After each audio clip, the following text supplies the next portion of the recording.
Tonight's aerial coverage in Atlanta is brought to you by Goodyear. Really comfortable night at Truist Park, just north of downtown Atlanta. Battle in the NL East tonight as the Braves and Phillies collide for their second series in as many weeks. Well, the division runs through one of these two cities. Last 8 National League East champions have either been the Braves or the Phillies. The Phils, the 2-time defending champions in the National League East. But Matt Olson and the Braves off to a great start. Trisha down in the field with Olson. All right, Matt Olson, tell me what's been so special about this group through the first month of the season, the best team in baseball. You know, just find a way to win close games. Kind of felt like we were on the losing side of a lot of those last year, but you know, we've been playing good baseball. We've got good energy from the start of spring, really, and kind of continued it in the season. That guy in the dugout over there, Walt Weiss, what has he done in the first month of his first season as manager to get this team to buy in? You know, I think kind of talk about that energy I was just talking about. You know, Walt's come in, obviously a relationship with the guys being here the last few years, but brought good energy. We got a great staff that we brought in here, and you know, a few good veteran pieces, and man, it's just been a good group so far. Matt, do you ever get tired of being called the Iron Man? Someone's gonna jinx it at some point, you know. Matt, thank you so much. Good luck tonight. Nice, thank you. 809th consecutive game for Matt Olson here tonight. Starting lineups are presented by BetMGM. The Phillies featuring Bryce Harper, 51 career home runs against the Atlanta Braves. That is the most against any team, including the postseason. So the Braves beginning a 3-game set against the Phillies, and Grant Holmes toes the rubber for Atlanta, making his 6th start. He's been good for the Braves. I mean, this is a team that suffered a lot of injuries right out of spring training, and for the Braves to have one of the best starting pitchers ERA in baseball, a lot has to do with Grant Holmes. And you start thinking about Jeremy Hefner, who's now part of this coaching staff. He's really helped this team out. Let's get you the Car Shield scouting report presented by Car Shield for Brave star Grant Holmes. Keep chopping, get outs on that slider. That slider is really good. He can really spin the baseball and recharge the battery. They had 2 short starts earlier in the week in Washington. They had a really nice start yesterday, but this bullpen still could use a little length from Grant Holmes. The Atlanta Braves, who have won 8 of 10, all against division opposition, leading the majors in wins. The only team yet to lose a series this season. The Braves sweeping the Phillies in a 3-game set last weekend in Philadelphia. Disastrous homestand. And the Phillies trying to snap their 9-game losing streak entering today. Trey Turner getting ready as we take a look at the arsenal for Grant Holmes. StatCast is powered by Google Cloud. Yeah, for Grant Holmes, the thing that's amazing to me is the 4-seam usage. So it's at 40%, but last year the league hit about 320 off of it. This year it's 150. It was a small little adjustment with the grip, and it sets up the slider and the curveball. He can really, really spin the baseball. Atlanta, the highest scoring team in the game, one of the best pitching teams in the game. Strong defense, everything clicking for the Braves. And what was expected by many to be a bounce-back year for Philadelphia, how big might this series be early in this season? Trying to get out of this early rut. Holmes is ready, Turner is ready, and we're underway. The first pitch, a fastball that misses low and away. Well, if there's any good sign yesterday, it was how the Phillies lineup top to bottom fought back against the Cubs.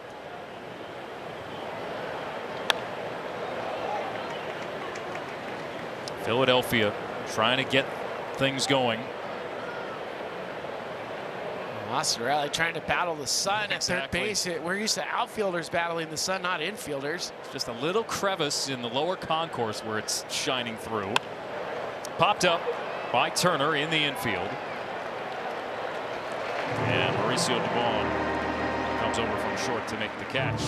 Tonight's weather report presented by Ricola. 79 degrees. It's gone down a tick since that last reading. Not even detectable, that light breeze. We've had some perfect nights for baseball. Had it last week in Pittsburgh. Man, this is This is a great place to watch a baseball game. It's a perfect night to watch a baseball game. Kyle Schwarber steps up. Made a rare start in left field Wednesday against the Cubs. Batted leadoff in that game. They're trying to do every little thing just to get going. And Schwarber with a high fly ball to right. Acuna drifting back.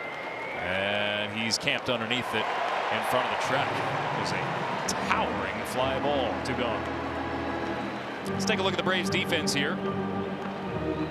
Mike Yastrzemski, Eli White, Ronald Acuna Jr. from left to right in the outfield. Dubon at short and Matt Olson at first. A couple of Gold Glovers.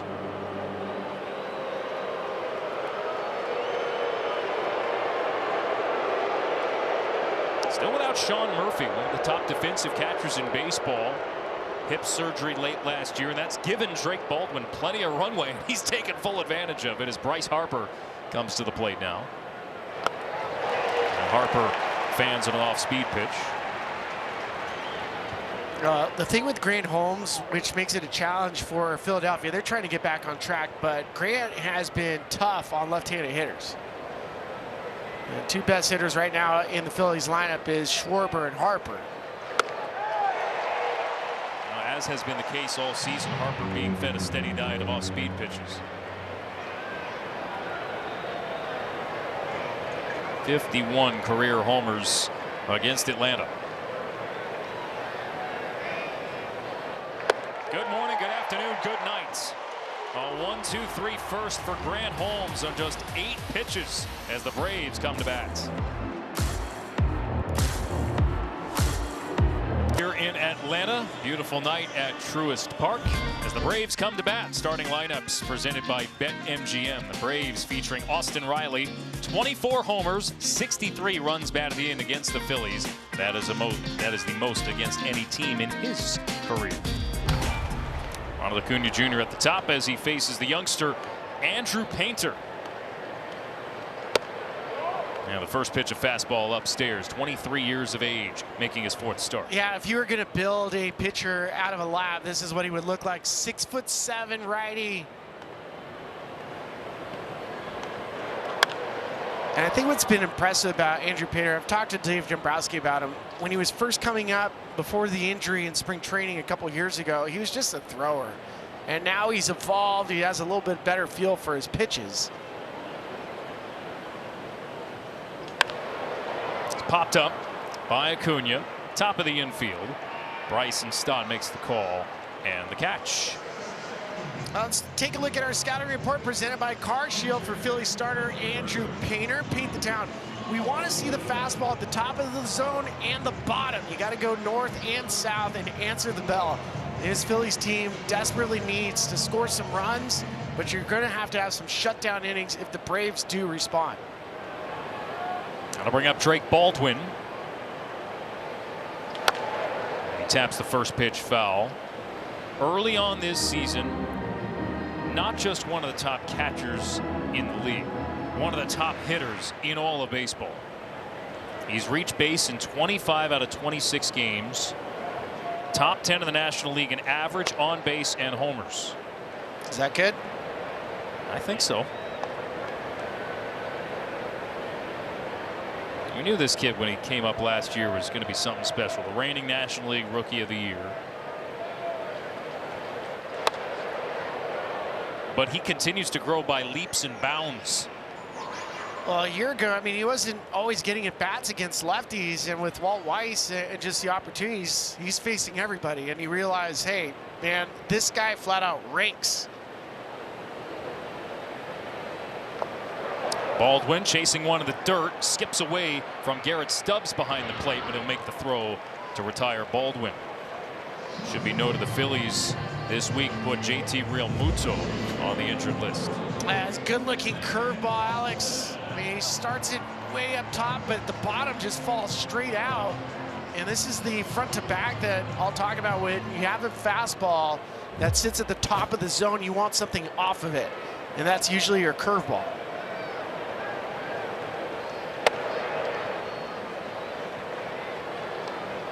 Matt Olson now That Iron Man streak continues, 809 consecutive games. And Olsen strokes this the other way into the gap. Justin Crawford able to track it down and cut it off to prevent an extra base hit, but Olsen is aboard with a 2-out single. Yeah, Olsen, as much as we talk about his ability to post, he's putting up monster numbers this year. He's on pace to hit 44 home runs and nice inside-out stroke. He always has had opposite field power. Now, Justin Crawford in center field, he prevented an extra base hit. Nice route from Crawford in center. Olsen's active streak, by far the longest in baseball. Ozzie Albies now part of the core group of this team that won a world championship in 2021. 3-time All-Star. Check swing foul. A couple of homers last Friday night in Philadelphia. Question is, can he stay healthy? 110 games missed over the last 2 years. In need of a bounce back year. Off to a promising start.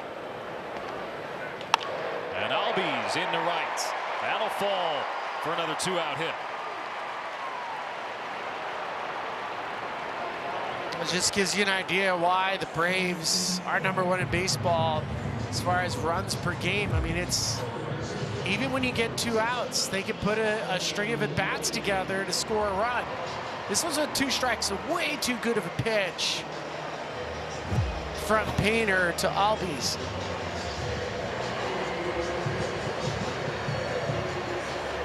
Walt Weiss's club keeping the line moving.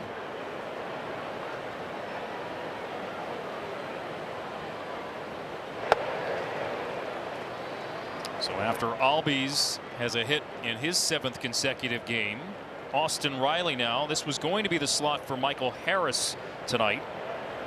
But as we talked about earlier, a late scratch with a quad injury. Braves are trying to just be careful with it. So Riley moves up in the order.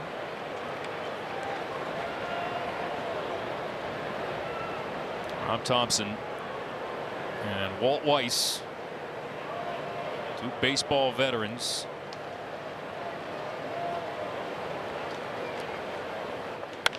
Ground ball up the middle from Riley. Turner to his left will make the play. And the Braves strand 2 through an inning here in Atlanta.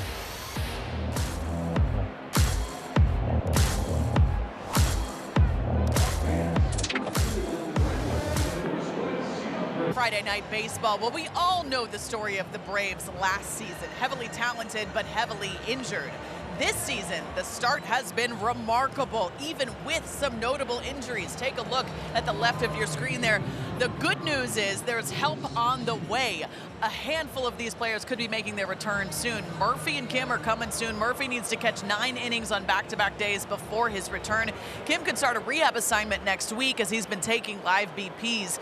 But for the pitching side, Spencer Strider, he is expected back the first week of May. Walt Weiss told me his next start will be early next week. He'll get up to about 80 pitches, and there will be a conversation after that. And Alex, you mentioned Michael Harris. He was scratched from the lineup today as he was originally slated to start. He was running, doing some drills on the field, but Walt told me that he felt some tightness in that quad. And they said there's no point in running him out there in April. We're doing well. Let's just give him some time to get over it and get over some of the tightness in the quad. They do not think that this will be an IL situation, guys. Oh, that's good news for the Braves, who last year it felt like we're just going through Murphy's Law week after week with all the injuries they suffered.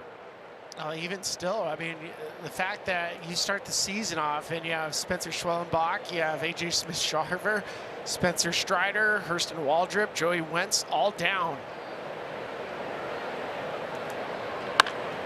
Brandon Marsh here at the plate in an 0-2 hole. Last year snapped a streak of 7 straight playoff appearances for the Braves.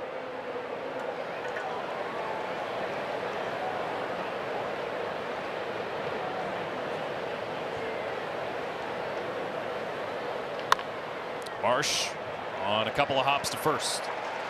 Olsen will jog to the bag. Let's take you back to yesterday in the nation's capital and what happened to Harris. Yeah, double in the gap. Probably felt a little bit of tightness as he was headed to third. You'll see him stretch it out when he gets to third base, trying to get that quad loosened up. We did watch him today before batting practice started. He was running in the outfield. It wasn't as aggressive as you would like to see. Just makes sense. Don't push it early on. We talk about all the injuries, and one absence that he's going to be for the whole year is Jurickson Profar, suspended second time in as many years for PEDs. But the Braves, to their credit, just said, well, got to move on. Got to move on. Their defense has been very good, very solid, and I know talking to some people around the Braves, they've been pleasantly surprised with Mauricio Dubon at shortstop.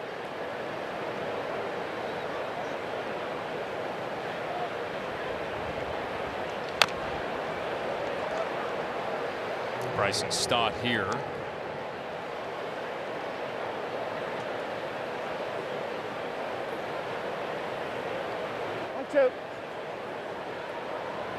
Holmes' first pitch to Trey Turner was a ball. All but one since have been strikes. And the 1-2 is lined up the middle for a 2-out hit for Stott. If you're looking for some signs, it's trying to get Bryson Stott going. I mean, this middle portion of the lineup for the Phillies has been pretty much non-existent. A curveball top of the zone, right back up the middle. Nice swing from Stott. So here's Alec Bohm. All the drama on and off the field for Bohm this year. Just feels like with the way the Phillies season has started, it's all been swirling in a negative way, but maybe, just maybe, starting to turn the corner. That'd be nice to get him back to all-star level like in 2024.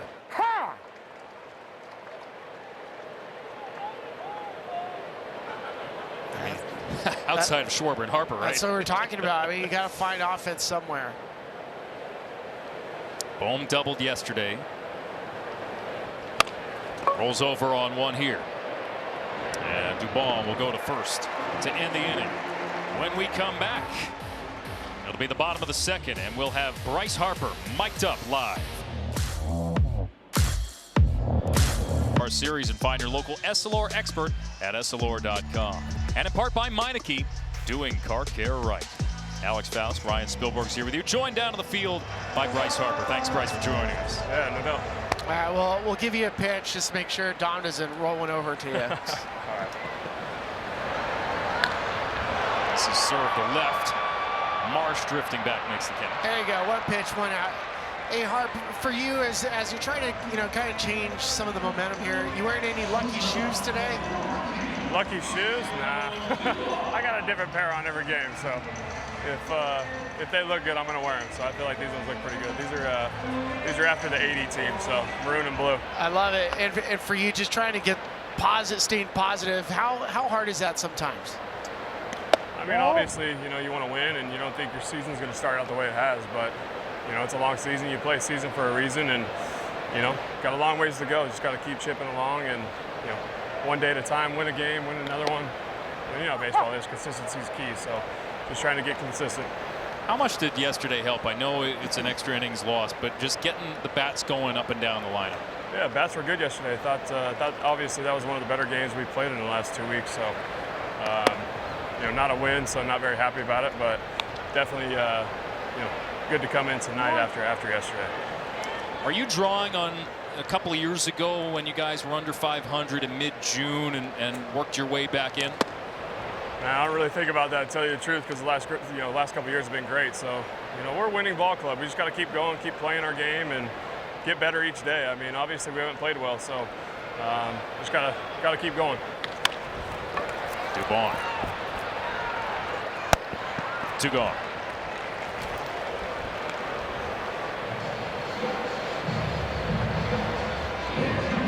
There we go. Got 2 quick outs. Give me a sense watching a young pitcher like Andrew Painter and just watching him grow so early in his career? Yeah, it's been great. It's been a lot of fun. I mean, he obviously has all the hype and everything, throughout the minor leagues, and was going to make the team out of camp, and then obviously blew out. Tough year for him last year, and coming back from TJ, but he's been great. He's been good as advertised, and it's a lot of fun to watch. How big is Wheeler coming back, just to be a shot in the arm to have him back in the clubhouse? I tell you what, man, comeback story, right? I mean, obviously we didn't know if he was going to be able to pitch anymore or ever pitch again. So for him to be able to just come back and be on the field again, I mean, the type of pitcher he is, type of person, everything. I'm just happy to have him back, and happy to welcome him back tomorrow. Mike Yastrzemski here at the plate. I mean, on that note, Harp, I mean, when you're around players for so long, when somebody goes through something outside of the normal baseball injury, I mean, how much does that make you feel like a family? Yeah, no doubt. I mean, our team is super close, and all of us, we're with our teammates more than we are our families. I mean, the staff, everything else. So these guys become your brothers, and anything they go through, you go through, kind of thing. So having Will's back and just being able to see him pitch again, first bullpen, everything. I mean, this is a milestone for him to be able to get out here and full circle kind of pitching back in Atlanta, his home state. So excited for him. Get over! That's a foul ball. We got the All-Star game, of course, coming up in Philadelphia this summer. Anything interesting that you guys are cooking up in terms of being able to host that? No, I think it's going to be great. I mean, 250th anniversary, being able to do it in Philly is going to be a lot of fun for the fans and baseball. So I'm excited to, hopefully be part of that and be able to, play in a game in my home ballpark. Here you go. We're hoping you get a ground out right here. 3 up, 3 down. I'll take it. Full count here to Mike Yastrzemski.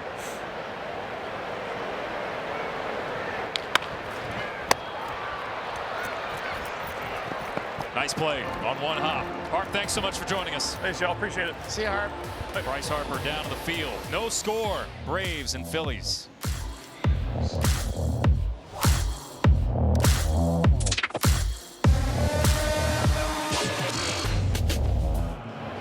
Eight new managers around the league. Very much a continuation of the culture under Brian Snitker, who is going to be inducted into the Braves Hall of Fame tomorrow. And that should be a lot of fun. We'll have more on that as we go along. This year marks Snit's 50th season with the Braves organization. It's crazy. I mean, he knows everybody, and he comes from such an important line of connecting the past with the future. I mean, anywhere from his relationship with the late, great Hank Aaron.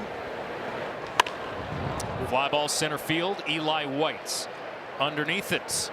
During the commercial break, Tricia caught up with Walt Weiss, our manager interview presented by Sage.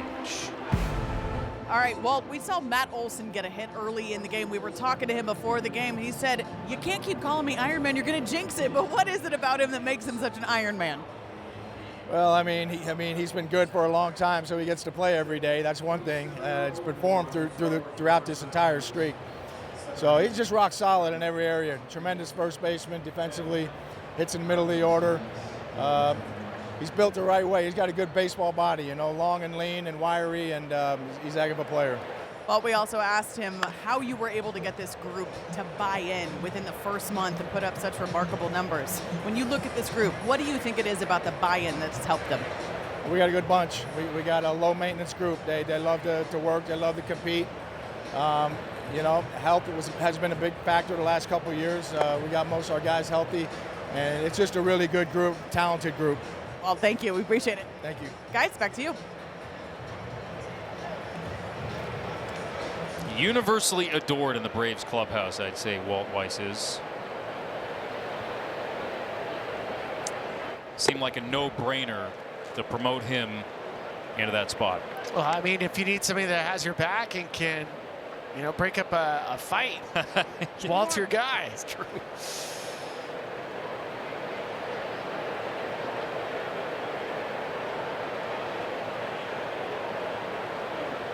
2-1 pitch to Garrett Stubbs fouled off. I think some media people are still dining out on the memes of him tackling Jorge Soler in that benches clearing altercation against the Angels. Well, and they have a good relationship, Walt does, with Jorge Soler back when the Braves won the World Series. Soler was a huge part of it.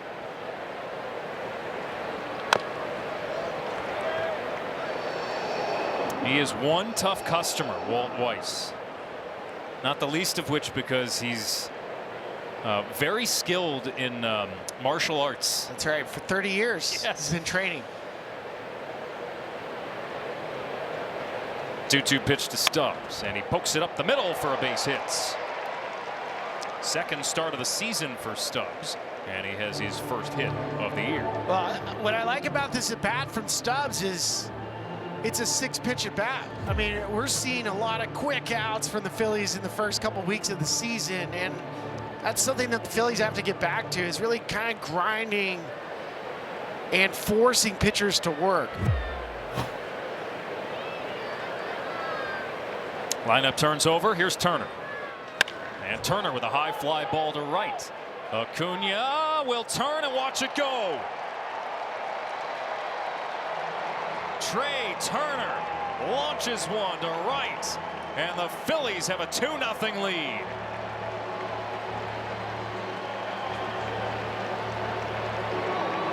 This is the start you want for Phillies. You just got to get off the mat. Try to score first, even if it's the 3rd inning. And by the way, Ronald Acuna, he loves to do that. He loves to pretend like he's going to catch the baseball to play it off the wall. But this is no chance for Acuna to play it off the wall because it is gone. I think he got you on that one. Oh, he did. He did. I knew it as soon as I saw the flight path of that ball. I'm like, you got to be kidding me. Yeah, he got me good. Well, he got Garrett Stubbs good too. Yeah. So yeah. You're the 2 fish he caught. Yes, I'll say. Tell you what, though, for Philly, 3rd homer of the season for Trey Turner. Any offense is good offense. And they put up 7 runs yesterday for a team that's averaging 3.5. 4th fewest in baseball coming in, and easily the worst run differential in the game. The issue is not the top of the order. It's everything after.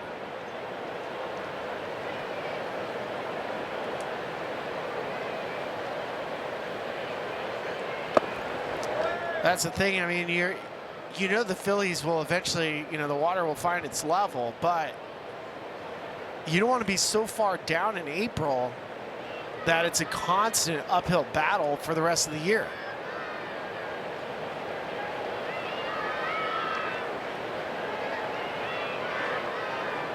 So part of the reason why I asked Bryce Harper about do you draw on a couple of years ago, because it wasn't that long ago, 2022, the Phillies were 8 games under 500 on May 31st. They fired Joe Girardi that year and brought in Rob Thompson. 2023, the very next year, they were 7 games under 500 on June 2nd.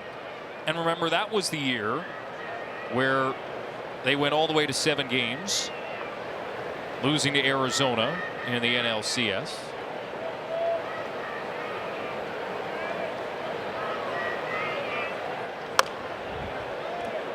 I don't think you'll find anyone around baseball who sees this Phillies team and says, okay, they're not a good team. They're the worst team in the National League. No, they're not a last place team.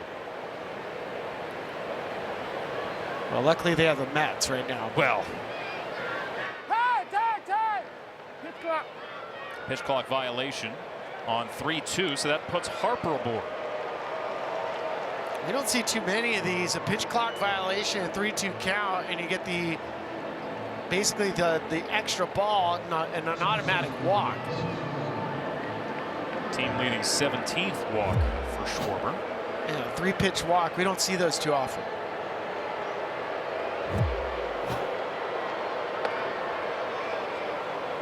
But to your point, Alex, I mean, for the Phillies, and there's history here. I mean, the Phillies are already 9.5 games back of the Atlanta Braves tonight. And teams that have a 10-game or more deficit deficit in April. There's only been one team since 1969 to make it to the postseason, and that was the 1987 Tigers. So you're against history if you fall that far behind in April. The only benefit, I guess, now is that they have the expanded wild card, so there are a few more slots than there were then.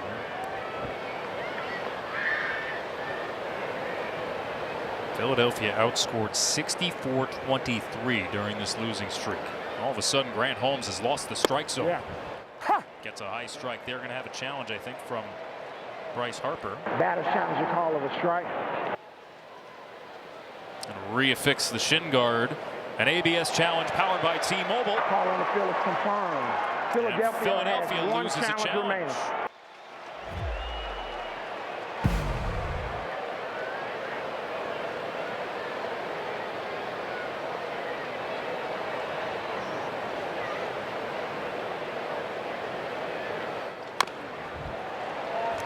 For 3-0 to a full count.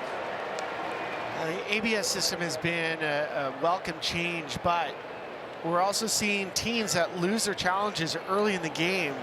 It really impacts them. It really impacts them over the course of the game. Payoff to Harper, and he strikes out swinging.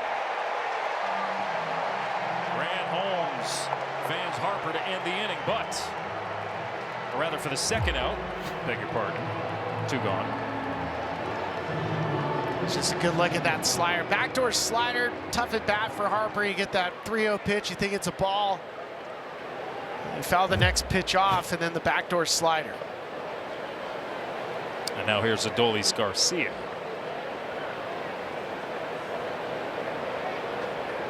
Boy, if they can get him going, that would be a huge difference for this Phillies lineup. He hit a big pinch hit home run yesterday in Chicago. First career pinch hit homer. Tied the game in the 9th.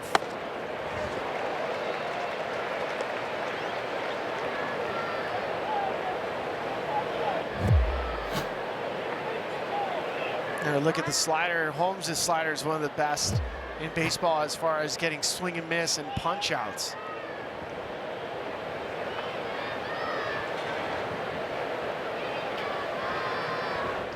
Ball. 2 balls and a strike to Adolis Garcia, former World Series champion with the Texas Rangers. When he makes contact, still good hard hit and barrel rates, but not doing enough of it, at least not yet. Brought in on a 1-year deal.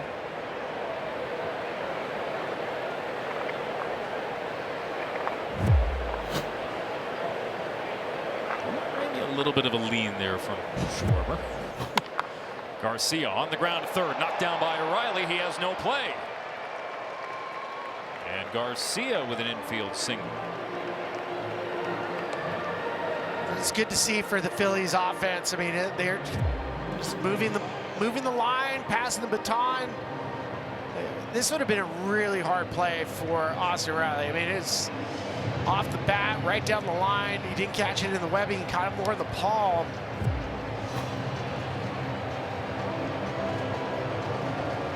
Now you get a chance to see Jeremy Hefner, which that was a surprise this offseason, Alex, with the Mets making all these changes to the coaching staff. Hefner became a free agent. The Braves jumped right on him, and he is an excellent pitching coach.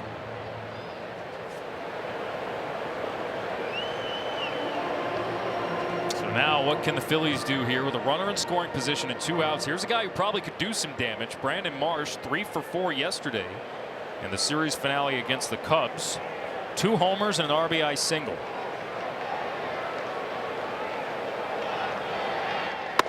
Ball 1. Marsh this year 4-12 with runners in scoring position. As a team, the Phillies near the bottom of baseball at 217.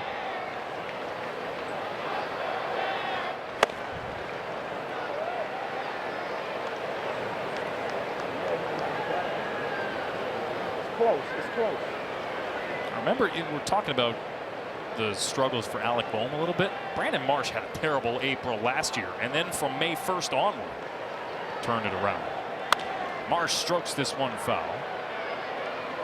So you never know, especially early in a season. Well, and for Marsh and Adolis, I mean, now that they're on the corners, it's been a much better defense for the Phillies in the outfield. Here's Marsh, one of 2 homers. One late against Edward Cabrera, who is fantastic again.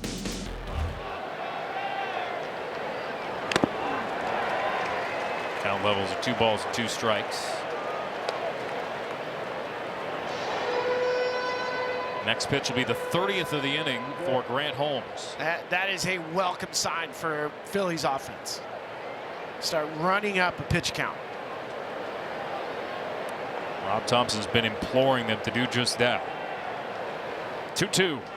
Marsh, fly ball to shallow center. White took a step back, charges in, has a beat on it, and makes the catch. Trey Turner's 2-run homer into the seats in right has given Philadelphia a 2-0 lead as they look to stop the streak.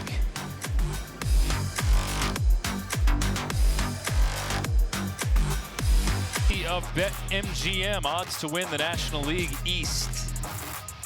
Well, the Mets still have the 2nd best, the Phillies the 3rd best. Bit of a change from the preseason when the Mets were favored. It goes to show a $300 million payroll doesn't guarantee a jack squat. That's right. Not at all. I mean, I joke around with my friends that are Mets and Phillies fans that the Rockies have better record than the Phillies and the Mets right now. And they get mad. I keep thinking the Rockies, they've played so many close games, they could just flip a couple of those. Yeah. Well, you could say the same about this Phillies team. Yeah, true.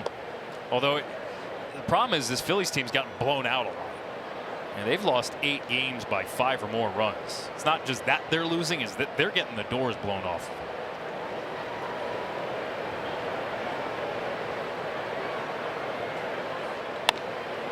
Line drive, base hit. Eli White starts off the home half of the 3rd with a single. During the break, Tricia caught up with Rob Thompson. Our manager interview is presented by Sage. All right, Rob, you told us before the game you got to take the energy you had yesterday in the game and bring it into this one. That Trey Turner 2-run home run, that part of it? Yeah, it was part of it. But, you know, the at-bat before, Garrett Stubbs fighting off some 2-strike pitches and getting that base hit up the middle, that'll bring some energy as well. What do you see from Trey Turner when he steps up to the plate and he's eyeing that ball and you know it's out? Yeah, I mean, when he stays the other way in the middle of the diamond and works counts, that's when he's really good. Rob, thank you so much. Thank you. Guys, back to you. All right, Tricia. Top of the lineup now with Acuna, who asks for time and gets it granted late by Dexter Kelly. Kelly working home plate.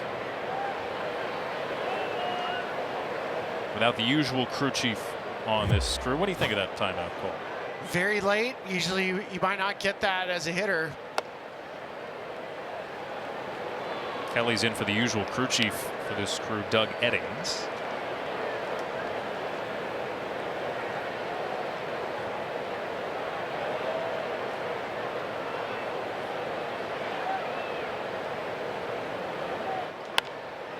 Acuna pops it foul, drifting towards the seats. What makes this Braves lineup so scary is that Acuna hasn't even warmed up yet. I mean, we thought he was going to be in a good space because if you saw any of his winter ball at bats, I mean, he looked like MVP Acuna again.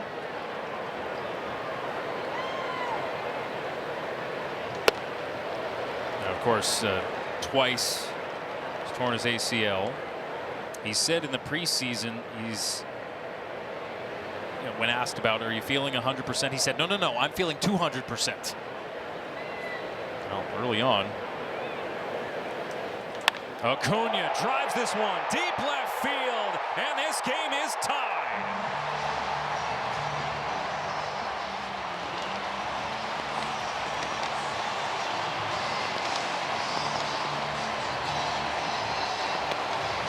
No doubt shot for Ronald Acuna Jr. I mean, it's just fitting, right? Look, there's a spotlight on him as he's rounding the bases. Acuna, who just loves to play. I mean, he is a energy factory. Only second home run of the year. He gets the big, he gets the axe. It's time to chop it down. Both 9-hole hitters get on.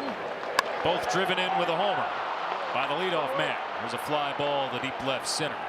And Crawford will make the catch to retire Drake Baldwin. It's just ridiculous. He gets a pitch that he can handle. Little slider up, and Acuna, he does his thing. I like watching him fly around the bases. I think we got a glimpse of his capabilities being back to normal at the World Baseball Classic. 962 OPS in 7 games with Venezuela.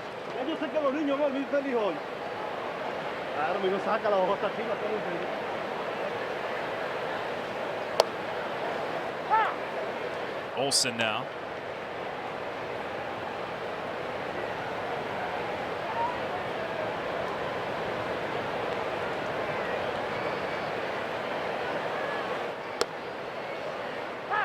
'25 was Matt Olson's 8th career 20-homer season.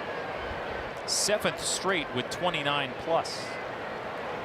And that's excluding the shortened season in 2020, of course.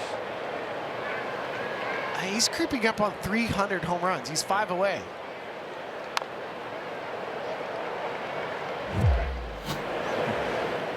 Giving up the homer. Painter knew it. Sometimes you just know out of the hand. You're like, oh, this one's not going to come back. You didn't even want to see where it landed. Probably didn't want to see all this on the base paths either. Nope. Olsen into right. Will it stay fair? No.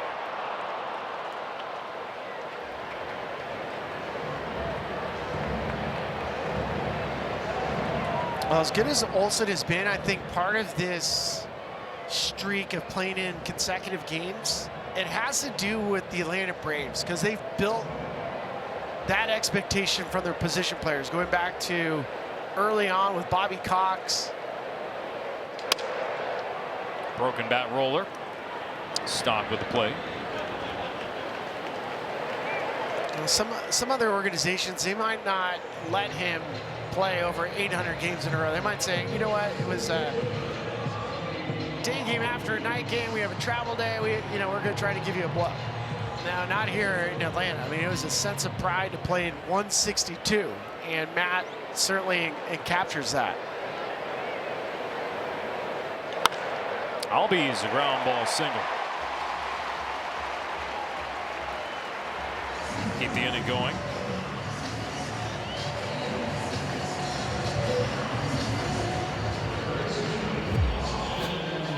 Alrighty, 2 hits for Ozzie tonight. So a little bit of a C9 single, sneaks right through the right side of the infield from Philadelphia.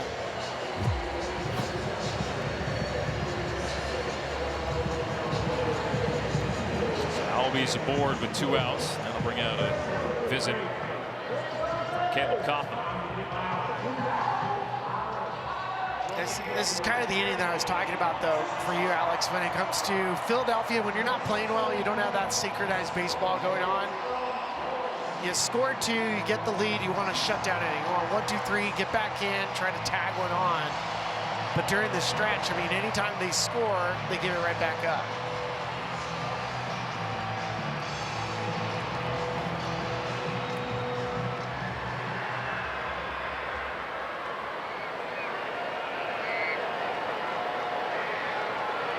The inning continues with Austin Riley.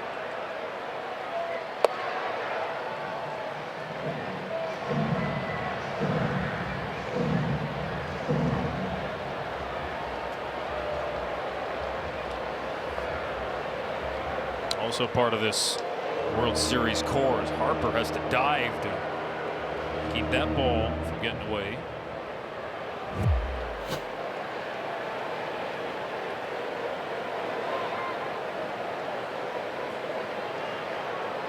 Ozzie Albies 5 straight at bats now with a hit, and he's aboard with 2 outs as Riley takes low and away. 2-0 the count. Albies has 98 career steals. This year does not have a steal. He's been tossed out twice.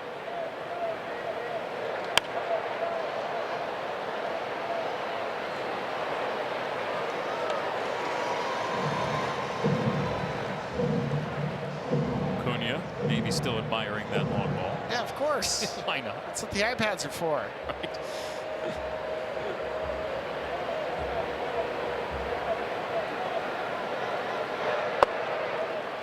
Three and one now. And they're starting to get the pitch count up on Painter. Now up to 48.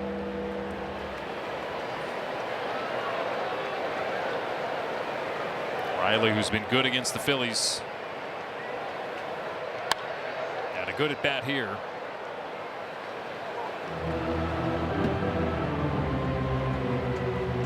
Phillies just saw Cubs offense, which I mean, that offense can grind you down. And that's even without Pete Crow Armstrong performing.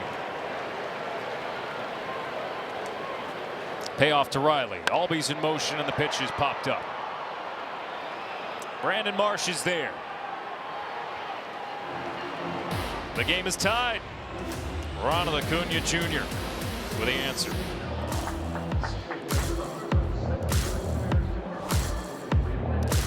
Presented by Verilux lenses, along with the 7-year Major League veteran Ryan Spilborghs. Trisha Whitaker down to the field. Alex Faust here with you. Truist Park in Atlanta. NL East matchup, the Braves and the Phillies. Second series between these two in as many weeks. Grant Holmes, after a 30-pitch inning in the third, faces 6, 7, and 8 here for the Phillies in the fourth. 2-2 game. 2-run homer from Trey Turner. 2-run homer from Ronald Acuna Jr. Braves looking for a 9th win in an 11-game span. Best record in baseball coming in. Philadelphia trying to snap their 9-game losing streak.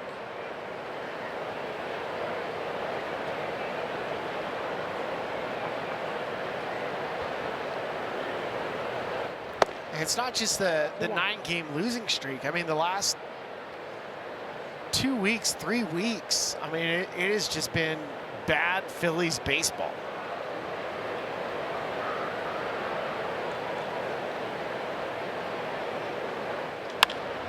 In the air from Bryson Stott, shallow center, as Mike Yastrzemski will cut in front of Eli White to make the catch. Sunday Night Soccer has a Western Conference rivalry this week. Former German international Marco Reus and the LA Galaxy host Real Salt Lake. Coverage begins 6:30 Eastern right here on Apple TV. I think you make a great point, Spilly, that some of the things that we assume to be strengths of the Phillies, defense, not there. Starting pitching, 3rd worst ERA in baseball. And that's maybe the most shocking bit, is that Luzardo, bumpy start to the season, got that big contract on. For Christopher Sanchez has been knocked around. I think he had a career high in hits allowed yesterday.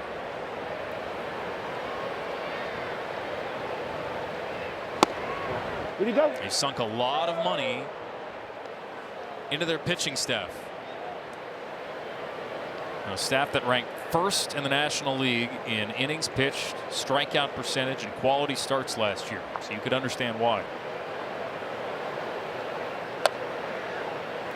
I mean, you have a rotation a season ago, and obviously you didn't lose Zach Wheeler until about halfway through the season, but Christopher Sanchez was dominant. Ranger Suarez, Luzardo.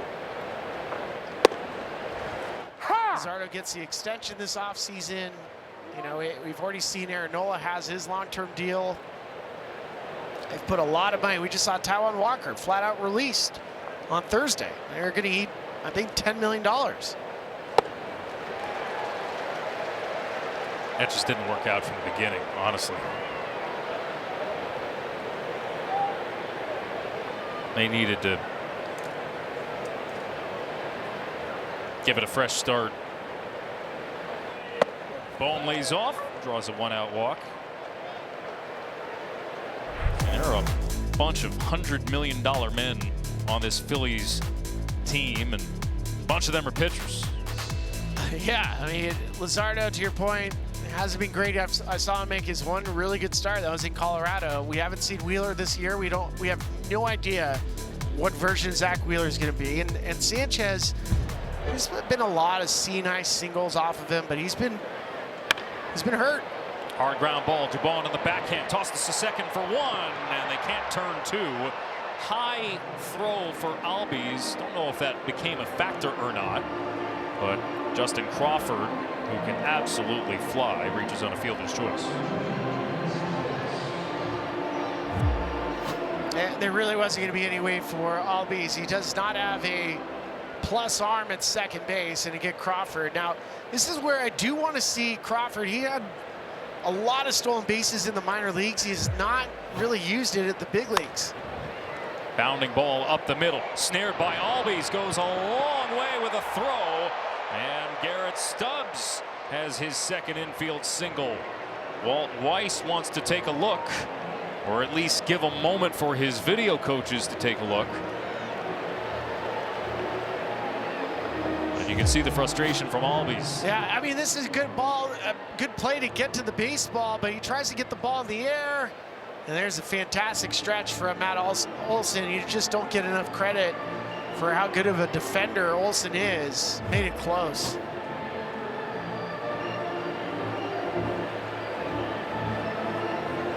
Two times a Gold Glove finalist, Ozzie Albies. Will be an unrestricted free agent at the end of the season. Lineup turns over. Turner.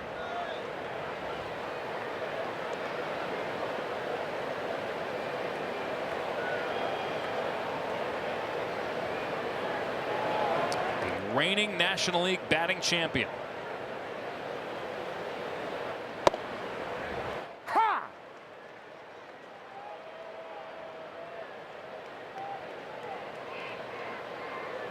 First Philly to win a batting title since Richie Ashburn in 1958.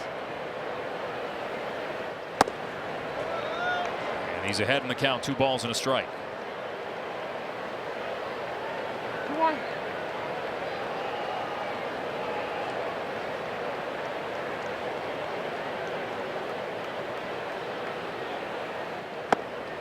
Two and 2.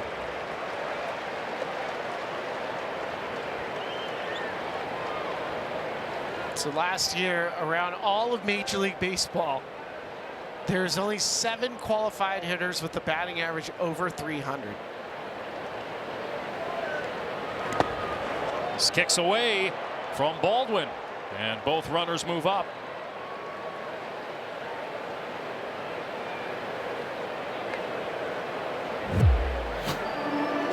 There's the curveball, just spiked, kicks off right off Drake Baldwin, right in the off the wrist.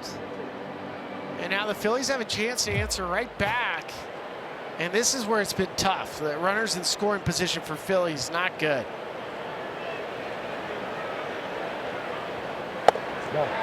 Oh, good take. We're going to have a challenge, though, from Baldwin. Called ball 4. Catcher challenge call of a ball. First challenge of the night for the Braves, powered by T-Mobile, and it is ball 4. Call on the field is confirmed. Atlanta has 1 challenge remaining. Now that's a good challenge, even though you lost it, just because if you did flip the count, that's a strikeout and you're out of this inning, or you're not facing Kyle Schwarber, bases loaded. It's worth the risk.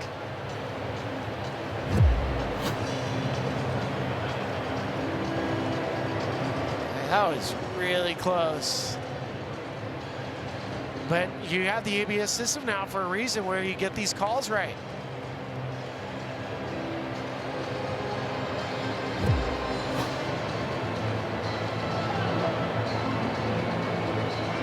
That'll bring up Schwarber with the bases loaded. First at bat for Schwarber, Alex, he hit a ball 109 miles an hour off the bat to right field. It was in the air for 7.5 seconds. If a ball's in the air for 6 seconds, that's a long time. 7.5 seconds is just wild. So he just missed squaring one up.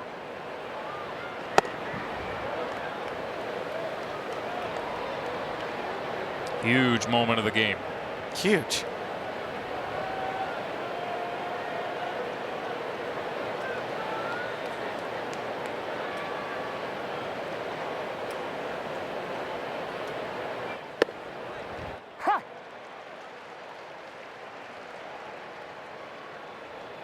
And in the context of the early season struggles, maybe a huge moment in the Phillies season.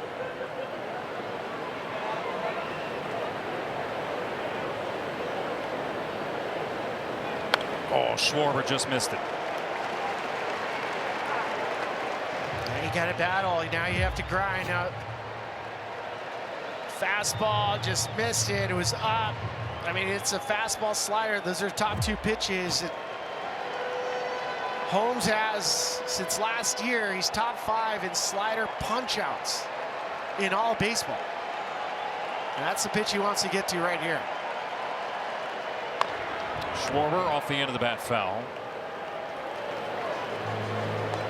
First plate appearance with the bases loaded this season for Kyle Schwarber. Yeah, I guarantee you, even like the most diehard baseball fan would not have got that board correct. Does he go back to it here on 1-2? I think so. Schwarber strikes out. Holmes gets out of the jam. And a big sigh of relief for the Braves starter. The Phillies leave him loaded. And the game is still tied.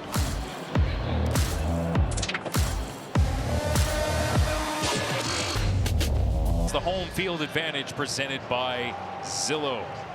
Been a great start to the season for Smith, but especially here at Truist Park, hitting a cool .452, highest home average in the big leagues. 6, 7, and 8 due up for the Braves here in the bottom of the 4th.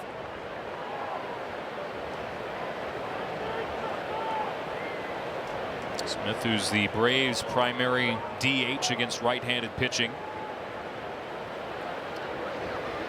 Billy, I want to bounce this off of you because Walt Weiss had this to say about Dom Smith to start this season. Nothing short of a professional hitter. Yeah, he's always been a pro. But to get an opportunity, he was a late sign for the Braves too. They signed him in February. And he flies this one the other way. Marsh underneath it. One gone here in the 4th. Let's take a look at some other action from around the league. Pittsburgh's Connor Griffin. He has his first career homer. Pirates taking on the Brew Crew in Milwaukee, and no less on his 20th birthday. How about that for that young man? We'll be in Pittsburgh next week as they take on the Reds in a fascinating National League Central. Hoist the cone. It's good to see. Opposite field, homer into your own bullpen, so you're guaranteed you're going to get that ball. You're not going to have to trade with anybody for it. That's a good pitch. I think that might kill.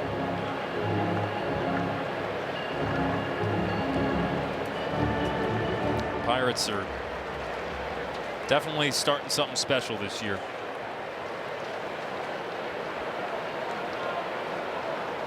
Mauricio Dubon here holds his swing.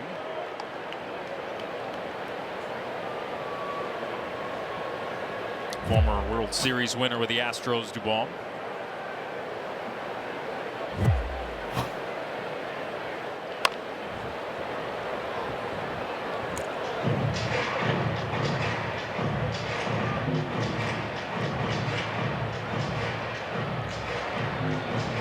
Mauricio, in his time with Houston, he became a puppy to Yordan Alvarez.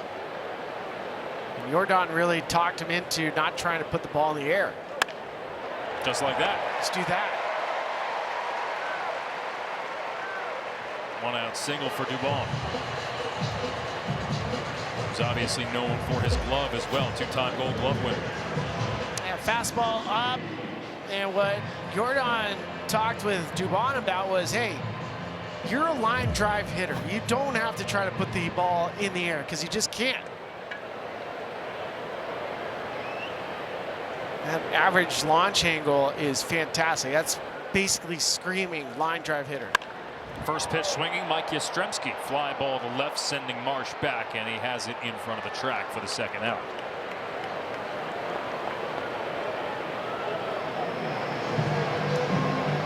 I'll bring up Eli White. Andrew Painter, who's still trying to, from what we hear from the Phillies folks, go from being a thrower to a pitcher, relying on the four-seam fastball, as you might expect right now. Yeah, I mean, you can't get away with just throwing fastballs at the big leagues. You have to throw something off of it. And he's working on this little two-seam.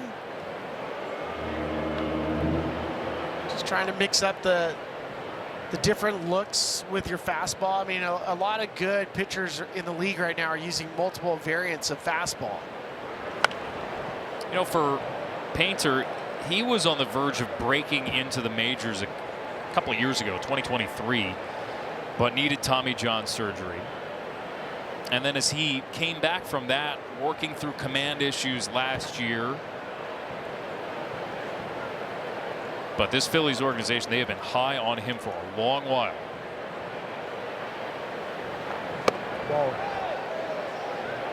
In fact, he's the first Phillies pitcher to start a big league game before his 23rd birthday since Ranger Suarez in 2018. Painter turned 23 earlier this month.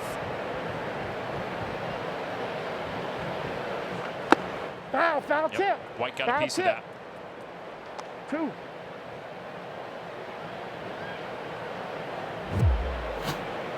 Fastball chasing Eli inside, and he's trying to hold up his swing, and he just taps the baseball.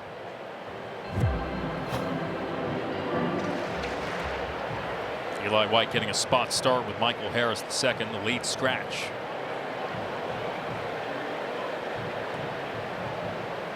With Dubon off first. White on one hop, snared by Stott. He'll run to the bag and end the inning. We've completed 4 in a tie game here in Atlanta.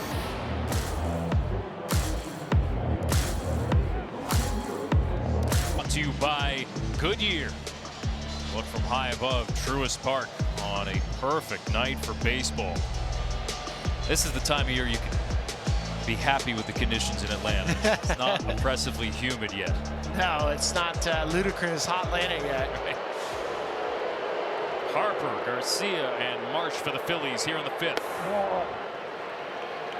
And you can hear the boos when Bryce Harper's announced. Sometimes they can't tell if that's Braves or Phillies fans.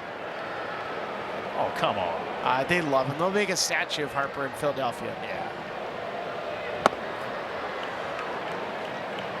I do joke around. The first time I ever heard a home team boo their own player was David Bell. He was on the on-deck circle.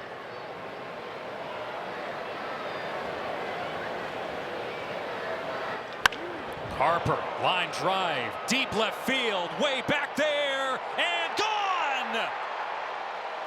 Bryce Harper with a go-ahead homer, and the Phillies retake the lead.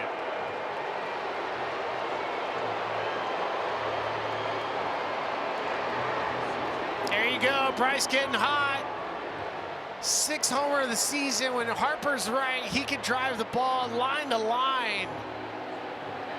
That puts the Phillies right back on top. Bryce Harper's 800th career extra base hit is a go-ahead solo shot to the opposite field.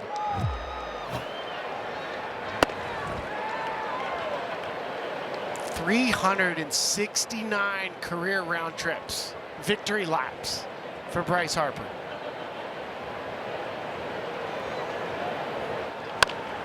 Garcia, chopper to third. Riley deep in the hole there, makes the play. And not a lot of guys have this type of opposite field power. 95 miles an hour, not a horrible pitch from Grant Holmes, but just a better swing from Harp.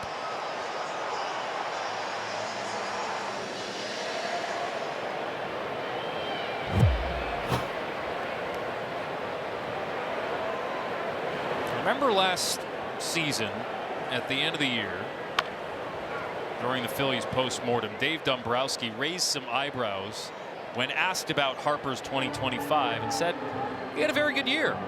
I don't think he had an elite year. And some people took that as calling out his star player. Well, I think Bryce Harper took offense to it too. I was going to say. It wasn't just some people, it was Bryce. Is that the Michael Jordan meme, and I took that personally? Yeah, he should.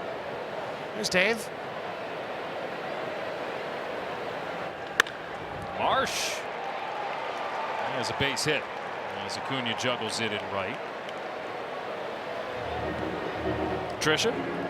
Yeah, guys, I spoke with Brandon Marsh before the game, and he's having a good season. You guys mentioned about his season last year, a couple tough months for Brandon, and I asked him what's different this year. He said, I've just simplified things. And I said, Brandon, you got to tell me what you mean by simplify, because a lot of guys say that. He said, I'm going out there and pretending like I'm 10 years old again. He said, because I raked in 10 U-ball. So, guys, that's been the key for Brandon this season. Yeah, whatever you can draw upon, right?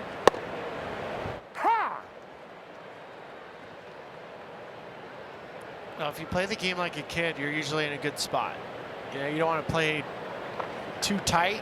You also want to make sure you're focused on what you need to do. But ultimately, if you play the game like a kid, you're having fun. High fly ball, deep right field from Stott. Going back to the track, to the wall. It is caught by Acuna. All of a sudden, there have been some deep fly balls given up by Grant Holmes. 2 gone here in the 5th. Some good swings from Bryson Stott tonight. This one 102 off the bat, right up against the wall for Acuna.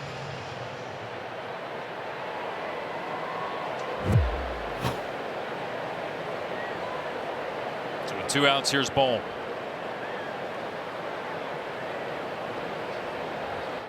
Bohm drills this one to left.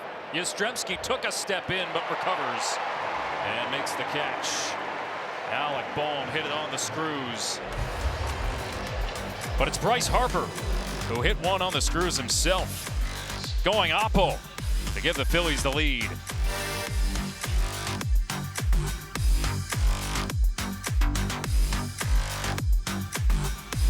Be presented by Verilux Lenses. Alex Faust, Ryan Spilborghs, Tricia Whitaker here with you. Truist Park in Atlanta. A perfect night for Friday Night Baseball. Top of the order here for the Braves. Acuna, Baldwin, and Olsen.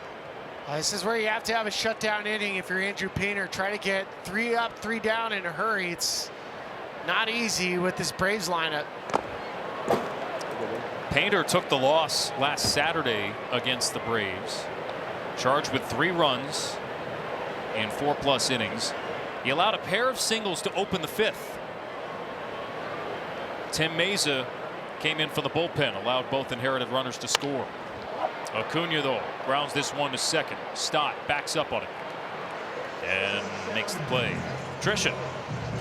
Yeah, guys, Drake Baldwin is stepping up to the plate, and of course he is focused on the game tonight, but one of his dear friends right there, that is Cole Caulfield. He is playing right now in the NHL playoffs for the Canadiens. He wore Drake's jersey to a game. Of course, the Braves logo on the front, Baldwin on the back. I spoke with Drake before the game about that. He said, yeah, it was so cool to see. They were childhood teammates playing hockey growing up. Drake always thought he would play hockey growing up, but he ended up, of course, playing baseball. And Caulfield actually says that Baldwin was the one that got him to take hockey a little bit more seriously.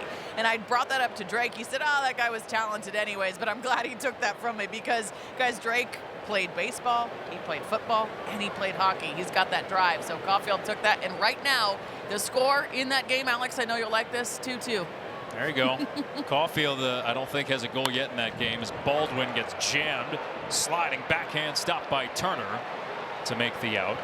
Cole Caulfield had one heck of a year, finished 2nd in the National Hockey League in goals. Baldwin was a pretty good player in his own right. Yeah, not bad. I mean, he got a Rookie of the Year. This is a nice play from Trey Turner at shortstop. Now, we talked to Bobby Dickerson last year about how much Trey Turner's improved, and he said one of the things that Trey Turner's done different, he's slower to the baseball. He's so athletic. As Olsen lines this one up the middle. 2-out hit for Olsen. His second single of the night.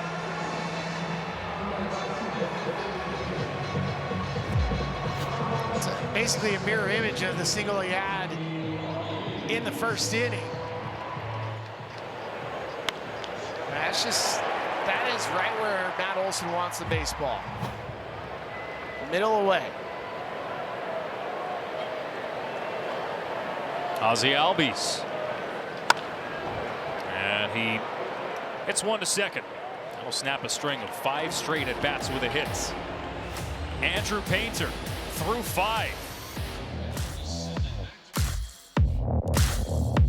Telecast is presented by authority of the Office of the Commissioner of Baseball. It may not be reproduced or retransmitted in any form, and the accounts and descriptions of this game may not be disseminated without express written consent. Brian Snitker through the years. Skipper here in Atlanta for 10 seasons. Led them to a world championship in 2021. And at the time of his retirement, the 3rd most wins in franchise history. 1 pitch, 1 out. Trisha downstairs, you have more? Yeah, guys, more on Brian Snitker. I know the 3 of us always circled Brave games on our calendar for multiple reasons, but one of them was because we knew that we would get to chat with Brian Snitker, and Snitker is actually in town. He's having a little party right where you're looking right now with a lot of friends who are in town for his Hall of Fame ceremony tomorrow. And guys, me and some of the broadcast crew, we ran into him last night.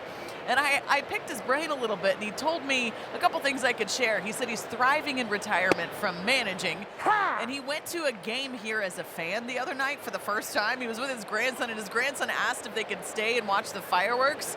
And Snit said he realized he's never actually seen the fireworks on the field before. He said that they also suggested he walk through the Battery, and his daughter told him, "Dad, you can't do that. You're going to get mobbed if you do that." And guys, this was my favorite thing that he said.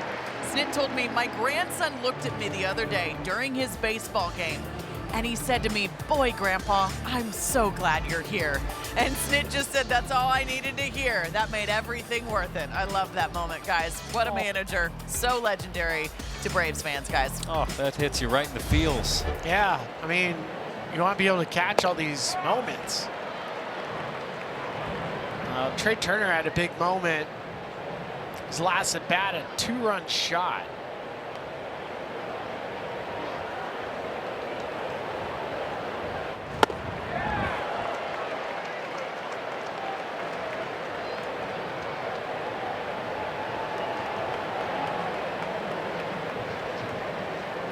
Fourth time now that Grant Holmes has faced him.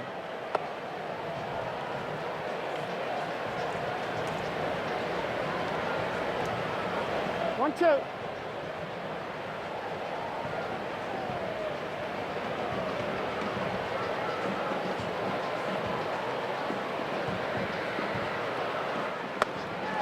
Turner is fanned. Grant Holmes, a 7-pitch inning. A 1-run game to the bottom of the 6th.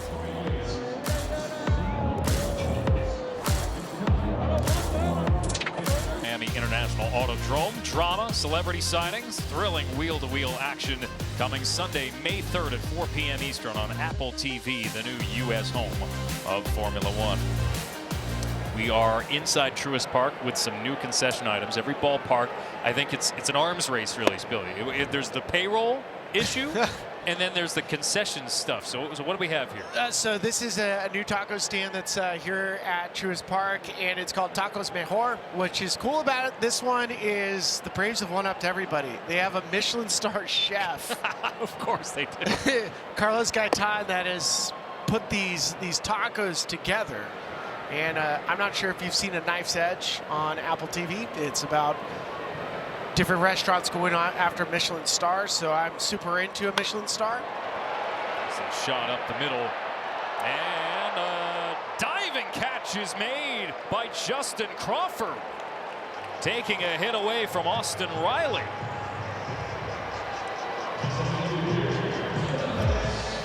Check out this jump from Justin Crawford in center field. He comes flying in, and this is where that late great burst of speed comes. Now you want to get your thumb and your hand underneath the baseball which he does. That's a great start, especially for Andrew Painter, trying to get through this 6th inning. Put a star next to that one. Yeah, one more out would be the deepest into a game for Painter this year. It appears that Grant Holmes has faced his last hitter. How many more does Painter have here? The left-handed hitting Dominic Smith here. 76 pitches. Quite an efficient night for Painter.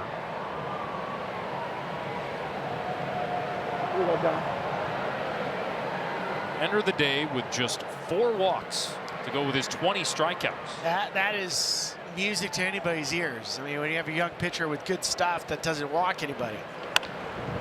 Ground ball up the middle. A little hesitation on who was going to play it, and it becomes an infield single as a result. Initially, Painter reached for the ball.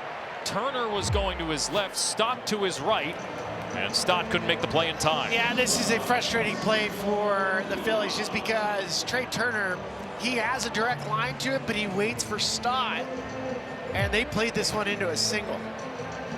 That should be an out. It should be 2 outs for the Phillies, and instead you get a base hit. Mauricio Dubon now.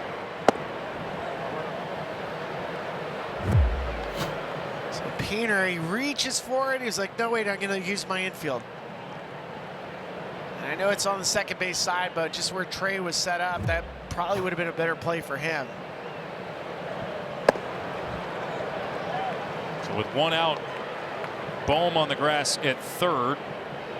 As we take a look back at our scouting report on Andrew Painter.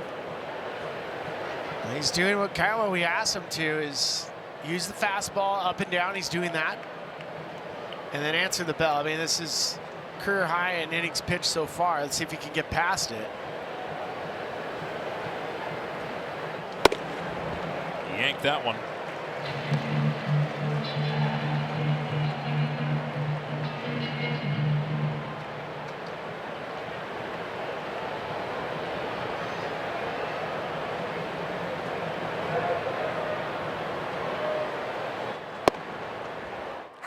Taking the whole way.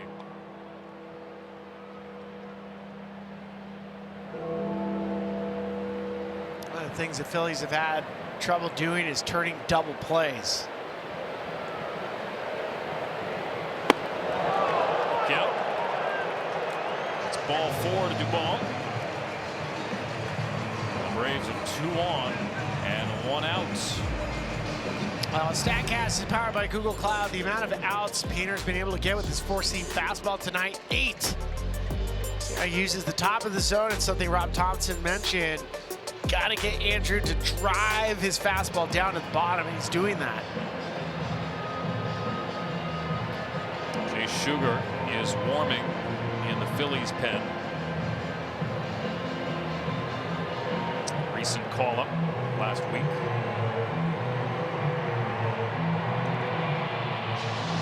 It is kind of surprising. You go back to the defense for this Phillies team. One of the worst fielding teams in baseball to begin the season. And maybe the advanced metrics are unkind in the way that they're measuring the mistakes.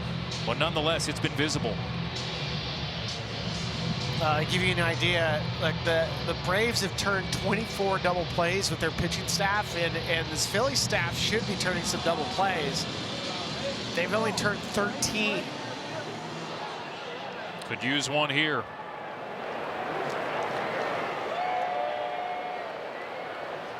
Mike Yastrzemski hitting a .195 shift on for the lefty hitting left fielder.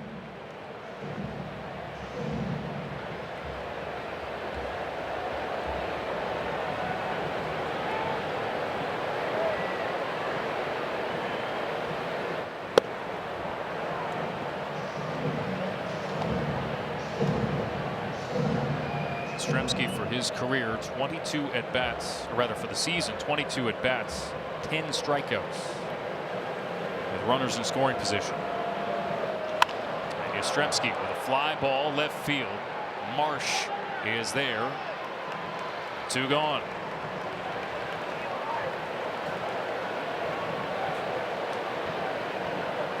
And now, if Andrew Painter can get Eli White, it'll be a quality start. We'll get him through 6, and he'll give the Phillies the lead into the 7th. Well, Walt Weiss is not going to let Eli hit. He's going to go to his ace in the hole tonight, Michael Harris. Money Mike time. Interesting. It's a good time to use him. I mean, he was close to being available to play today. Just felt some tightness, so you knew he was available. They probably told him, hey, if you put a ball on the ground, like, we don't need you running 100%. We just need your bat. And with Money Mike, being a father looks good on him. Numbers have been popping ever since coming back from paternity leave.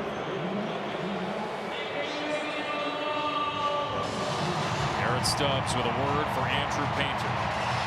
The Phillies, during this losing streak,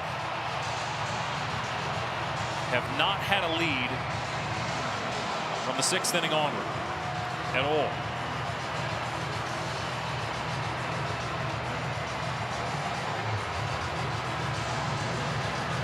Take a look at the splits for Harris. 2 on and 2 out in the bottom of the 6th. Now, Andrew Painter knows this about Michael Harris. If he can get a first pitch strike, you can expand the strike zone. Still has one of the higher chase rates in baseball.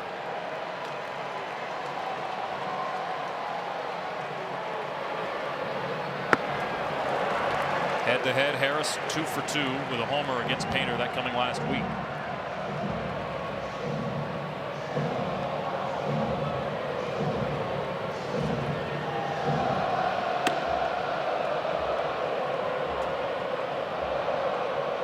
Barreled action in the Phillies pen as Harris holds his swing.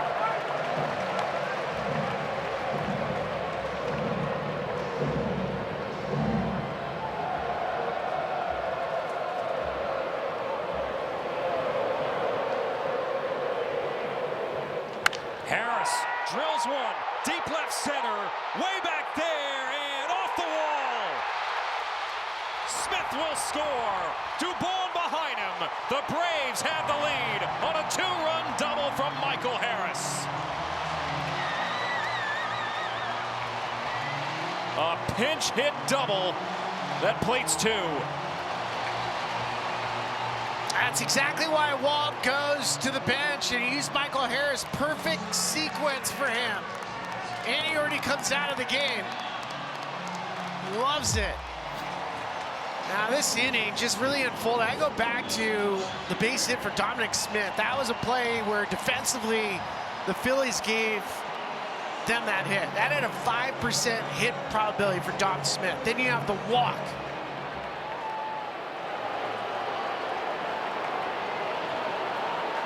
Jorge Mateo will pinch run. Lightning in a bottle from Magic Mike.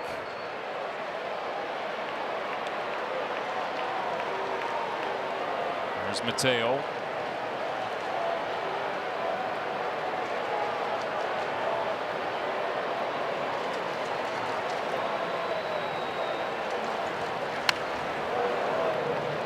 And from Painter in the driver's seat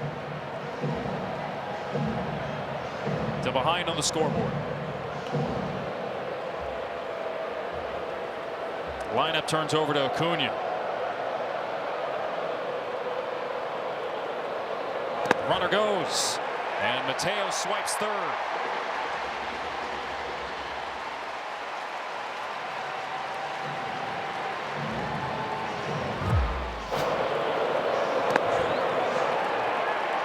Really nothing they could do with Mateo already on the move. With the hugs, I mean, you can definitely tell the difference between a team where things are going well and another team where things are not going well. Live ball. Doesn't matter. Michael Harris II, now 3 for 4 in his career as a pinch hitter. comes off the bench and delivers a 2-out, 2-run pinch hit double as Acuna stays alive. It's a great feeling as a pitcher. You come into the game, you get a knock, and then you get to come out. Job done. You're 1 for 1, two RBIs, and you get to just watch the game, and hopefully your boys bring it home. This skips away from Stubbs. And Mateo comes home to make it 5-3.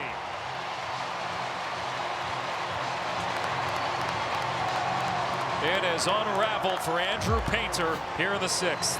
He gets on the side of a curveball, kicks away from Garrett Stubbs, and the stolen base from Mateo. That was that extra 90 feet, and you steal a run from the Phillies.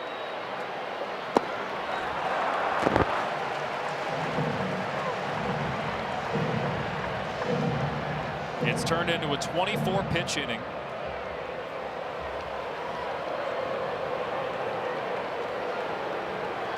And a 2-run lead for Atlanta. And the inning will continue.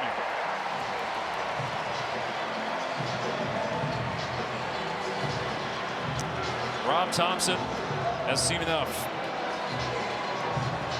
A call to the bullpen for the Phillies as the Braves have retaken the lead.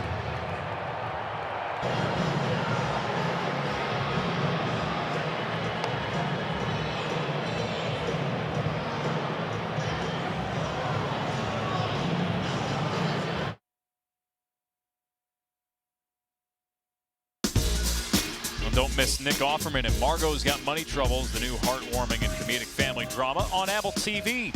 Elle Fanning, Michelle Pfeiffer also headline the cast. Star-studded ensemble. Watch after the game on Apple TV.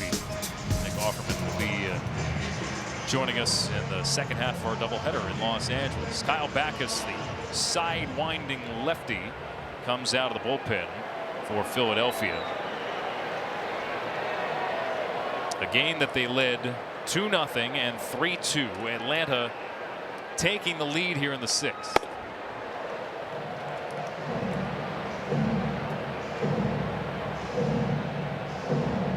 Drake Baldwin at the plate. The Phillies, who have lost 9 in a row. And Baldwin with a line drive curling away from Crawford. He slides and makes the catch to end the inning. But the damage is done. Michael Harris off the bench. Pinch hit. 2-run double. Atlanta is up by 2. Score big and authentic here at MLBshop.com. Jerseys, memorabilia, hats, hoodies, everything for this season. Scan the QR code or visit MLBshop.com. And Pitch Hit and Run is the free MLB skills competition for players aged 7 to 14. Host a local competition and give the kids a chance to make it to the national finals of the 2026 World Series. Visit PitchHitRun.com. Alex Faust, Ryan Spielbergs, Trisha Whitaker here with you in Atlanta. What a turn of events. Andrew Painter was cruising until the 6th. Defensive changes here for Atlanta. Jorge Mateo remains in the game. He'll play short. Mauricio Dubon moves to center. Kyle Schwarber behind 0-2. New pitcher for the Braves is the left-hander Aaron Bummer. Well, and you know that Walt Weiss is going to go to his lefties in his pen. Why? Well, the Phillies really struggle against left-handed pitching. Ball now. Bummer's been good against lefties this year, 3 for 14 against him.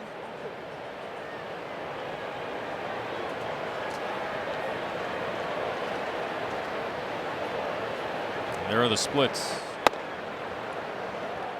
To accentuate the problem, against left-handed starting pitching, the Phillies this year have a 2-10 record.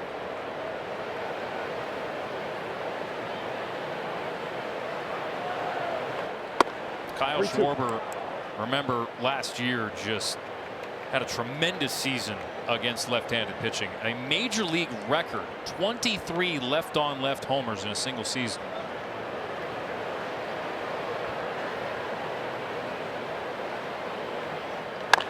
That broke a mark set by Stan Musial and Matt Olson. See, since the start of last season, how many of those he's had. Well, he said the big reason for it is he was committed to going off gap, so left center gap, hitting a lefty. Okay. So he doesn't have to worry about pulling a baseball. He's so quick inside, he doesn't have to think about it.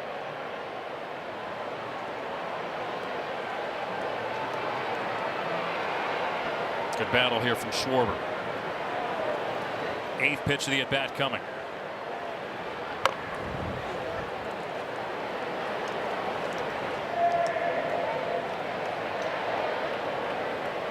This is where you want your lineup, like it did yesterday in Chicago, for the Phillies to answer back. I mean, they were good in the 7th and 8th and 9th. Schwarber breaks his bat.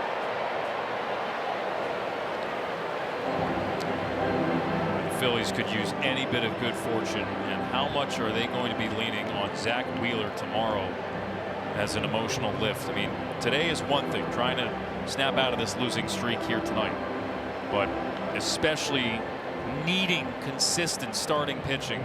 Zach Wheeler, who's from the area, it'll be an emotional return. Yeah, but I don't want to put a lot of eggs into Zach Wheeler's basket. I'm just happy he's back. All right. And you can't expect him to show up and be one of the best pitchers in the game right out the gate. Rib remove, surgery following thoracic outlet syndrome. As Schwarber fouls another one off. You know, since he had a rib removed as part of the procedure, the Lehigh Valley Iron Pigs, as a part of one of his rehab starts, held a barbecue rib buffet in his honor. I don't know if I would want that. Right. Schwarber continues to battle. This is a great at bat for Kyle Schwarber. I mean, you're 11 pitches in, and he spoiled every pitch Bummer has.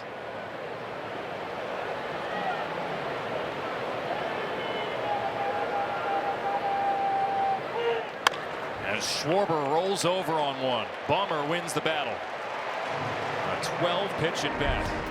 Then we go back to the thoracic outlet syndrome surgery, and you see it is a thing among pitchers, just by way of how you have to contort your body. It does cause this injury / illness that creates blood clots, and it can be career threatening. It's life threatening if untreated. Harper on the first pitch with a ground out. 2 go on. You remember Wheeler last year, one of the favorites for the NL Cy Young before being shut down.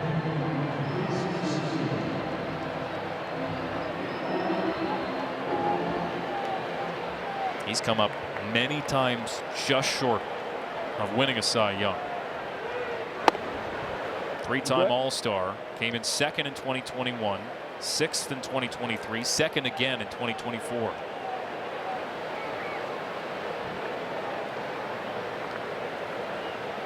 Adolis Garcia here. I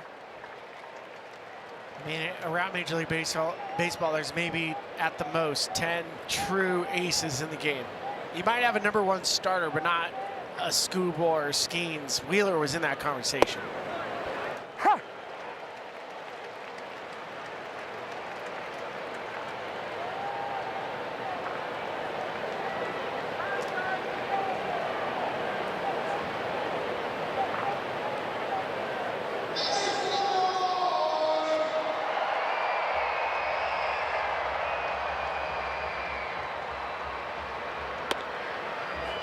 Wheeler, who made his Major League debut at the old Turner Field. Will go tomorrow. Will it be on the back of a Phillies win today? Braves have taken the lead late.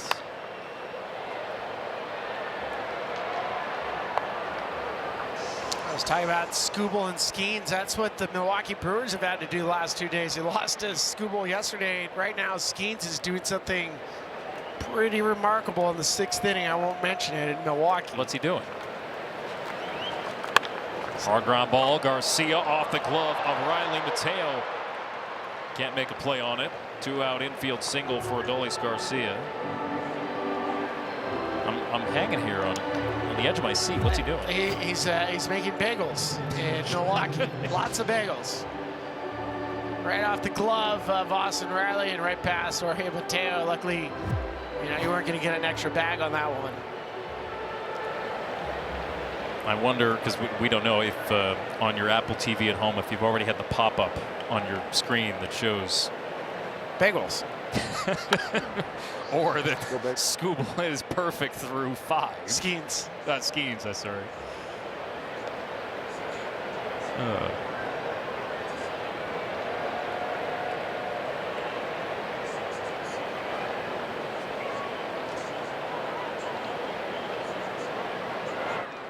Ball.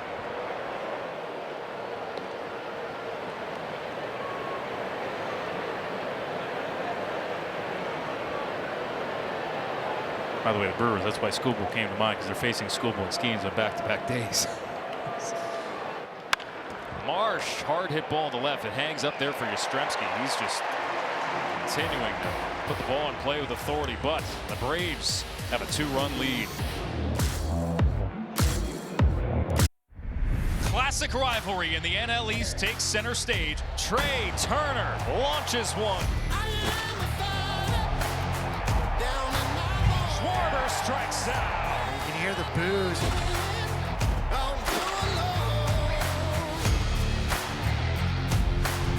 Friday Night Baseball on Apple TV is presented by Verilux Lenses. Alex Faust, Ryan Spilvorks, Trisha Whitaker here with you at Truist Park in Atlanta. NL East showdown for the 2nd time in as many weeks. Between these two rivals, the division has gone through Atlanta or Philadelphia each of the last 8 years. So far this season, the Braves have been a machine. Can they extend this Phillies losing streak to 10? Olsen, Albies, and Riley. 3, 4, and 5 due up against Kyle Backus, who remains in the game.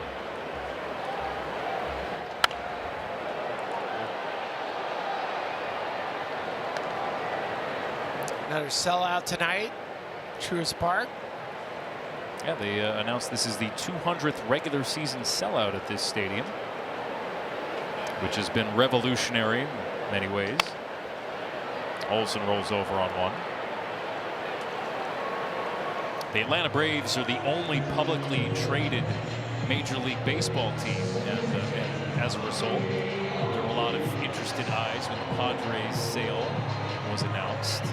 And every year that and every quarter, frankly, they announce their financial results, there are a lot of eyes around the sports business world who want to see how this whole operation does with the Battery and the stadium. I would say it's done really well. Fly ball to right field from Albies. 2 gone. All right, let's get the Skeens update. Do you want to do it or should I? You do it. I don't want to jinx it. Okay. 7th inning. This is earlier. Bottom 5. Wow. Okay, that's impressive. 98 on the corner. Just a day in the life of Paul Skeens, I guess. He is through 6. Perfecto going on. Pitching change here for Philadelphia in the 7th.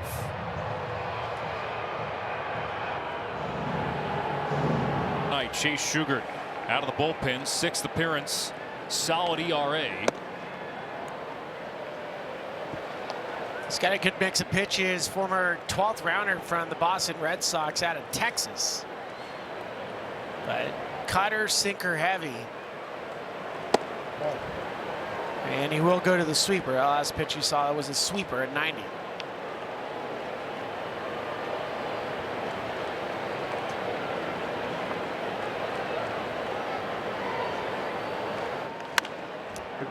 Am I overreacting by saying the Phillies can't allow another run? No, you're not overreacting. I mean, 5 runs is you can get past 5, 6. That got him. Yep, that clipped him. Oh, and then it caught Garrett Stubbs as well off the ricochet. Well, a hit by pitch allows Riley to reach. The big play today leads to our pitching decisions presented by Sage. Well, Walt Weiss, who had Michael Harris in the lineup early, he uses him as a pinch hitter. And the third pitch of the at-bat on a 2-0 count. Michael Harris getting down and doing his dance. Big double. The trainer's already out to check him out. Yeah. Pitch looked like it got away from Sugar. I wonder if there's going to be second guessing on the timing of the pitching change or non-pitching change, as it were, in that situation. Sure. I mean, look, we saw Backus was ready, ends up coming in two batters later, and you were trying to get Andrew Painter through it. Let's see what happened with Backus. Oh, he rolled his ankle. Look at his left ankle.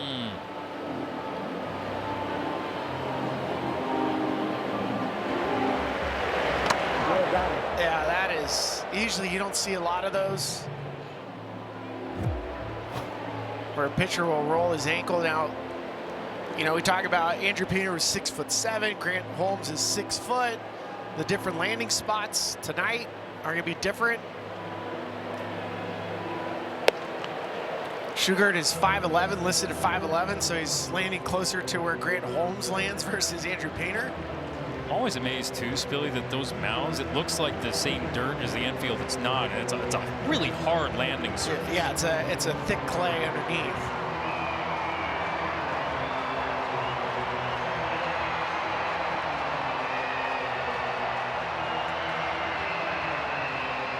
But yeah, I think you go back to that inning in the 5th. I mean, I'll still circle the Dominic Smith infield single was what led to a bad inning.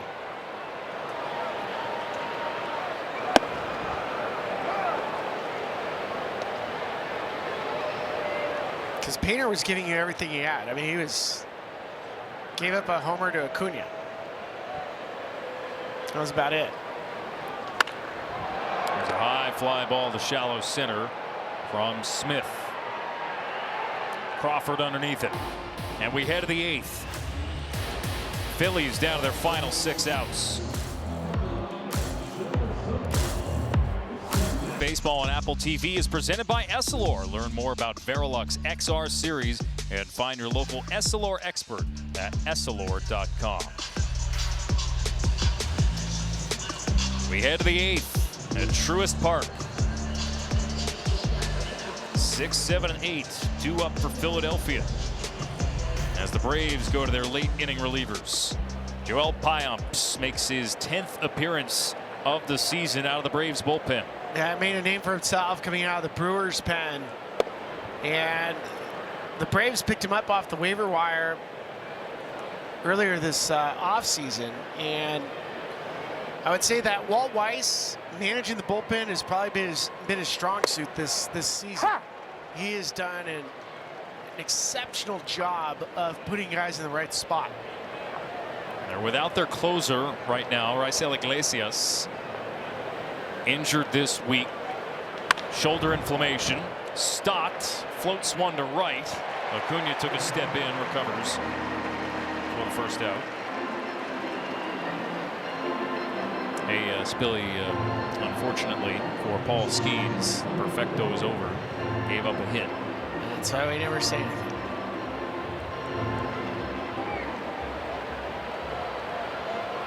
If it's good enough for Vin Scully to do, then it's good enough for me.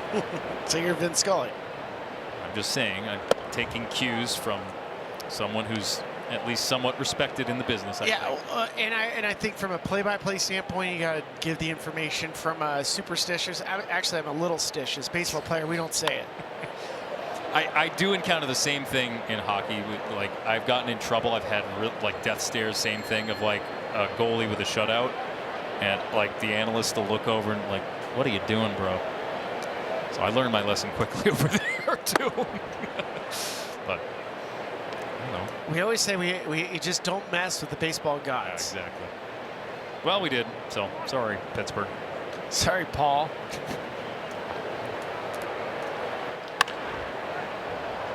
Pop fly from Bohm, drifting towards the seats.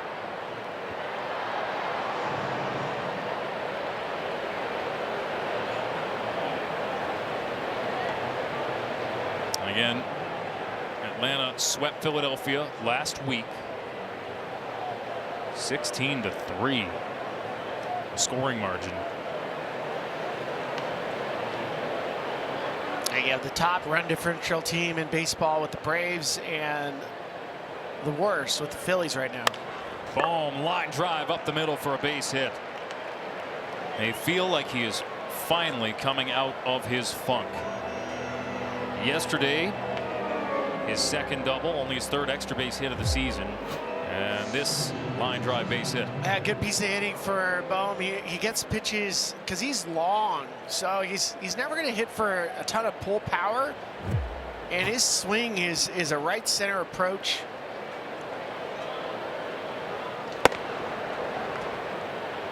A lot of times when I look at numbers on a guy that's scuffling, I try to see what his ground ball rate is and his ground ball pull rate, because that's telling me he's late.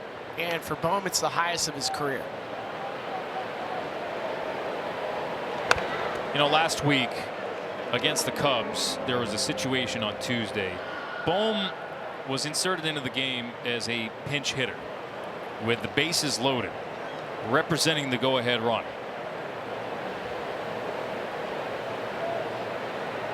And you can understand at the time what Rob Thompson was trying to do, not only matchup-wise, but also to try and get him going. Put him in a spot where if he does something, he feels good about it. This was last Tuesday. Well, ends up not feeling good about himself and struck out. But watch Kyle Schwarber. Schwarber comes, he understands that he's going through something right now. And he's just saying, like, dude, it's a long season, we got you. Here we go.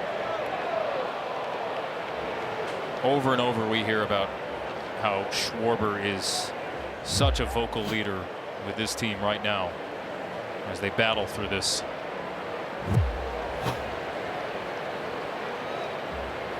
What can Justin Crawford do here? He fouls another one back. Tricia? Yeah, guys, Rob Thompson spoke to Kyle Schwarber being a voice of reason in the clubhouse right now through this tough stretch. He said he is a calming influence in there.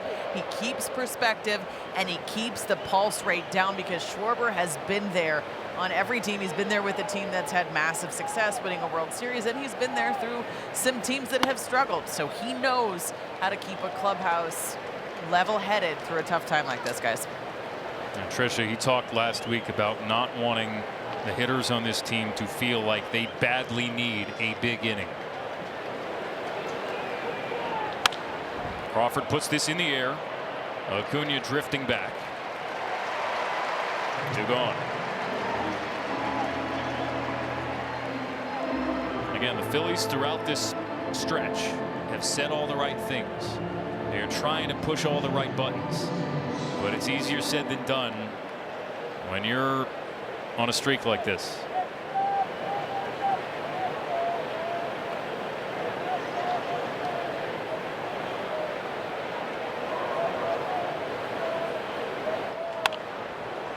And I've been on teams that have been, you know, numerous games under 500. I was on a Rockies team in 2009. We were 10 games under 500, and at the end of May, made it to the postseason. Been on a team with the Rockies. We went 1-9 on a road trip. Made it to the World Series. I mean, every team goes through funks. Fly ball left side, drifting towards the line, and they'll bounce in a foul ground. Yastrzemski gave it a good run. That's why you have to have perspective like Kyle Schwarber has. He just understands. He joked around. He's like, wait, you want us to quit the season in April? Just finish it now? Do you want us to play it out?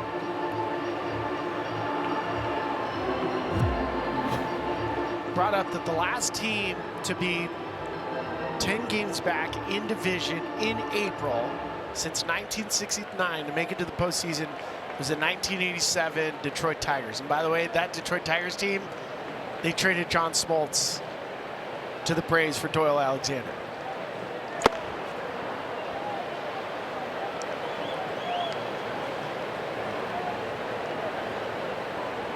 You're saying don't come to any rash conclusions? correct. Good battle here from Garrett Stubbs. And again, they're without JT Realmuto right now. Plan is for Rafael Marchand to catch a couple of days this weekend.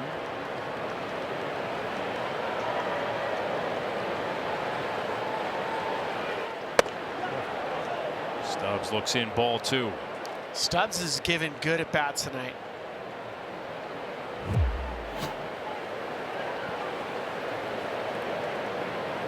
Good take. 2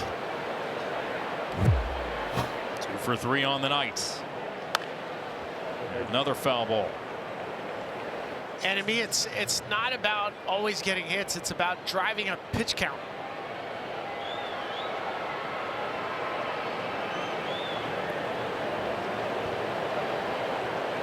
Seventh pitch of the at-bat coming against Joel Payamps. And Stubbs with a fly ball to right field. Acuna drifting back. He's got it. And the Phillies are retired to the bottom of the 8th, and the Braves leading 5-3. Game summary and cap off the night presented by Blue Moon. Here's the play I was talking about. Don Smith, 5% hit probability. A little miscommunication up the middle between Trey Turner, Bryson Stott. A walk to Mauricio Dubon.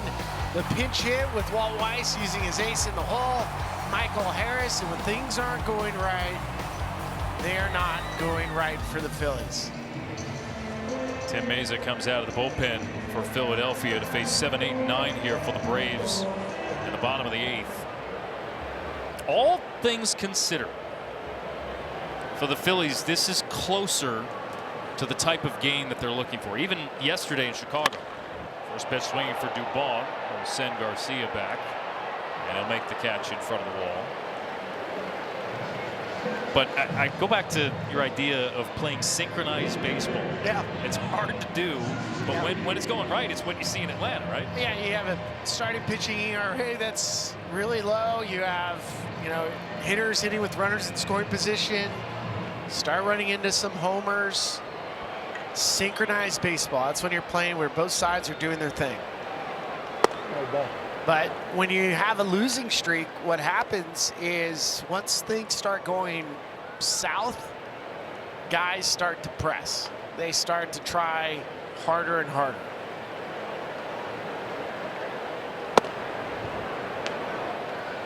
And baseball is unlike any other sport. In NFL, you can play faster. You can try to make sure you lay a cap on somebody, hit somebody in the mouth. You can't do that in baseball. Yeah. Ha!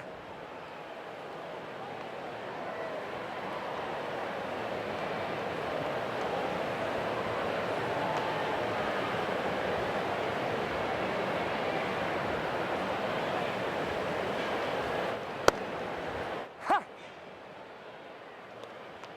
Mike Yastrzemski here. 4 for 3 on the night. The Braves, meanwhile, who took 3 of 4 from the Nats this week, 7-0-1 in their first 8 series this season. Our only split came against the D-backs in early April. Go, baby. Action in the Phillies bullpen, or in the Braves bullpen, I beg your pardon, with Robert Suarez. Well, to that point, look, J.R. Ritchie yesterday made his major league debut, first pitching through. James Wood said, "Welcome to the big leagues." Yastrzemski, hard ground ball past the diving stop. By the way, James Wood now up to 10 homers. I'll bring up Jorge Mateo. Let's take a look at this Adobe standout score. Back to the 3rd inning. Ronald Acuna Jr. with a 2-run homer that tied the game at 2. It answered a 2-run shot from Trey Turner. Well, second home run of the season for Acuna, and he hits every celebration you can imagine when he rounds the bases. He's got them all.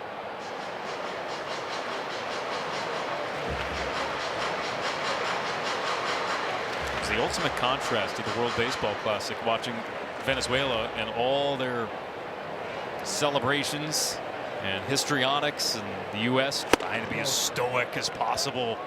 Oh yeah, it was so fun being there for the WBC in the finals. And Venezuela they have a drum circle before the game. I mean, they just play loose and fun,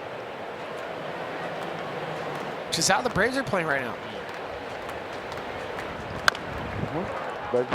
Not the first team you think of when you think of loose and fun, based on the culture here, but everything is clicking in Atlanta right now.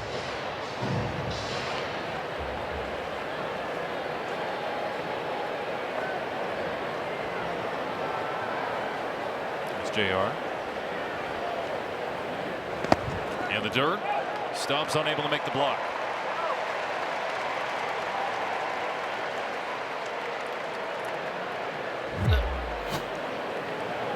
Spiked off-speed pitch. Garrett Stubbs trying to get down, can't. So another 90 feet. And if they can find this extra insurance run, make it a 3-run lead, I mean, it's basically jugular runs, where you don't worry about a bloop and a blast tying up the game. That's what I was saying with J.R. Ritchie yesterday. 7 innings after 2 short starts. Ritchie's start yesterday sets up the Braves for today's series. That's how it does for their bullpen.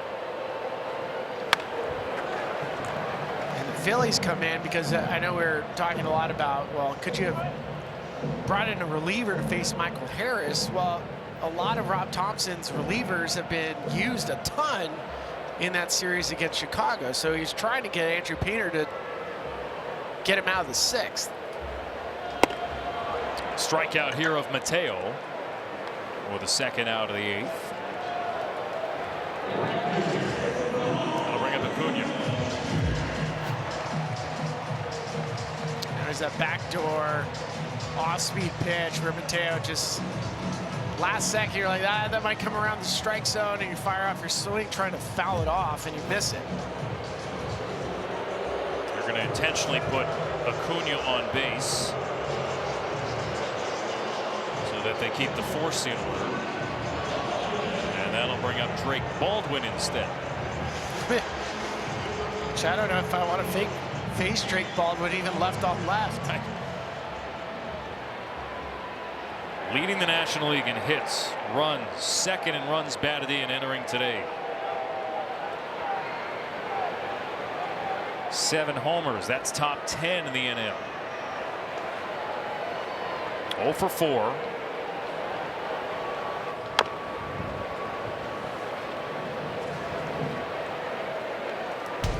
Take a look at StatCast, powered by Google Cloud, and how good he's been since the start of last year against the fastball. Yeah, he does not miss fastball, especially middle away and up.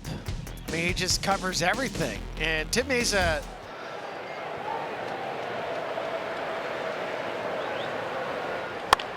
Baldwin goes up the middle. Mesa lets it go through. A little hesitation, and the throw from Turner pulls Harper off the bag. Everybody's safe.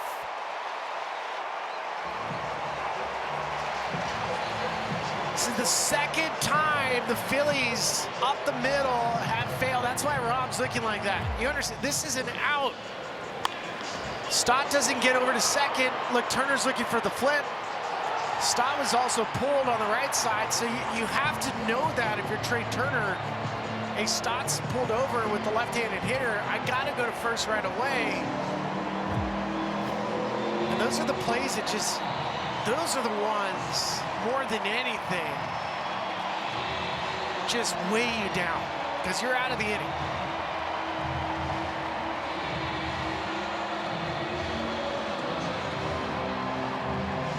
An E6 to put Baldwin aboard. And now Matt Olson, with the bases loaded, can put this game to bed.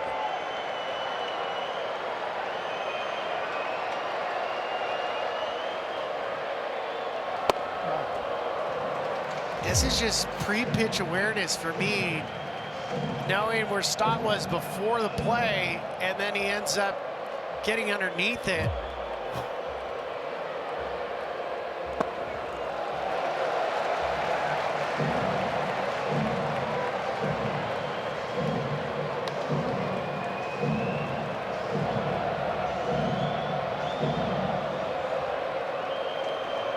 Mesa, at least against lefties, has one of the lowest opponent batting averages against.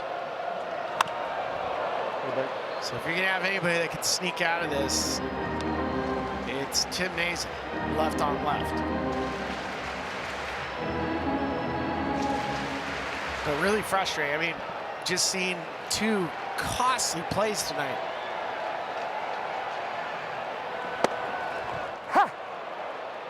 Olsen wants a challenge. Batter challenging the call of a strike. Braves only had one remaining. ABS challenge powered by T-Mobile. It's a strike. Call on the field is confirmed. Atlanta is out of challenges.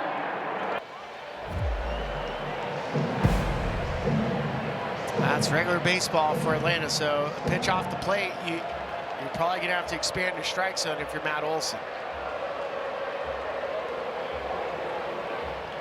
Olsen, hard ground ball to first, gobbled up by Harper. He'll jog to the bag for the force, and the inning is over. The Braves leave them loaded. Can the Phillies mount a ninth inning comeback? 2 up, Turner, Schwarber, and Harper. Back here at Truist Park as we head to the ninth inning.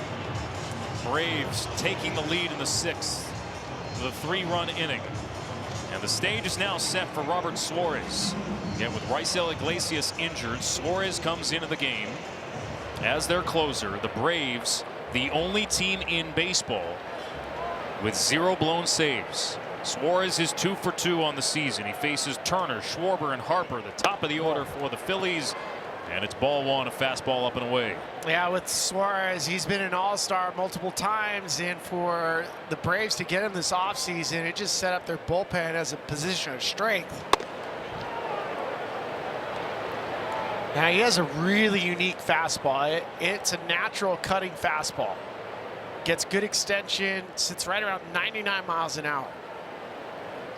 Ball. Yeah. And don't forget, the Braves are out of challenges, so they couldn't challenge that last pitch.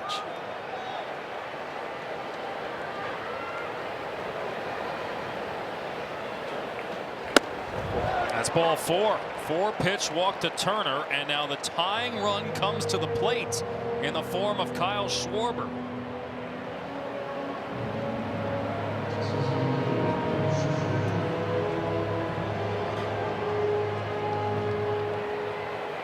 We've talked about how he's been a heart and soul leader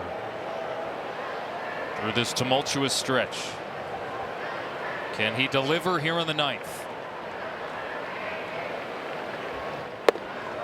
Strike 1.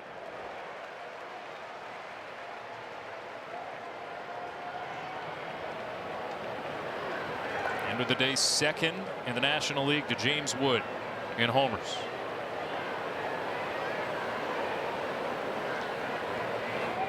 Ball. You see that late movement, Alex. It's just a natural cut to his fastball. We'll throw an actual cutter off of it, but lefties this year against his fastball, they do not have a hit.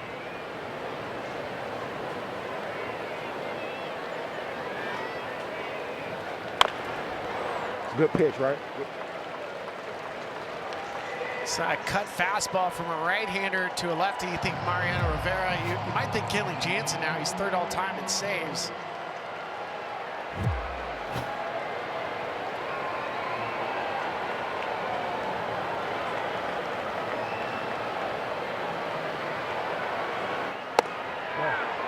Wow.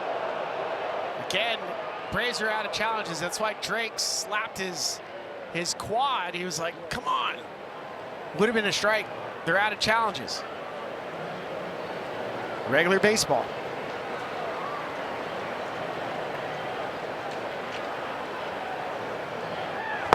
Schwarber is fanned. 1 gone in the 9th. Braves dodged the bullet. They didn't get the strike call, but Suarez goes to his changeup, and Schwarber's out in front. Bryce Harper now, who homered in the 5th. Harper trying to jump on the first pitch, gets jammed and flies out. And the Phillies down to their final out.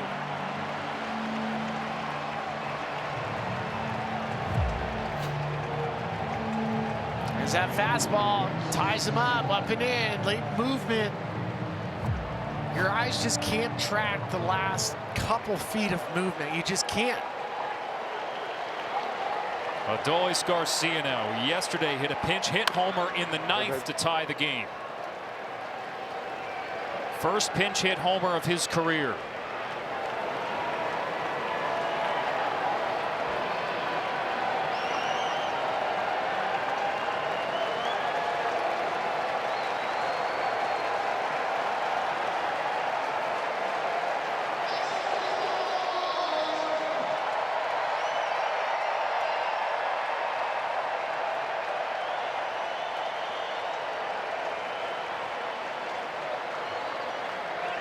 Garcia goes the other way, and that drops in for a base hit in front of Acuna. Tying run is aboard.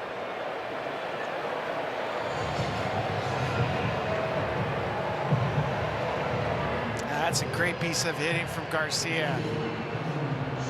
And we know Philadelphia and Rockies, you'd love to see the Phillies just get off the mat. One of the few offensive bright spots for Philadelphia has been Brandon Marsh. A couple of hard hit balls tonight. He's 1 for 4, a line out in the 7th.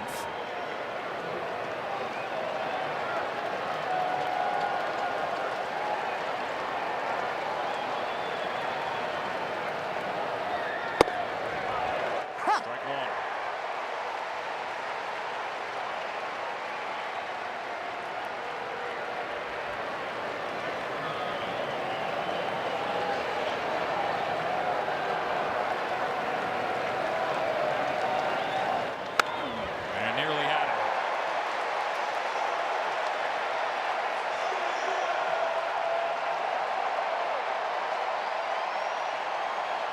Suarez is in the driver's seat. He can go fastball back up and in.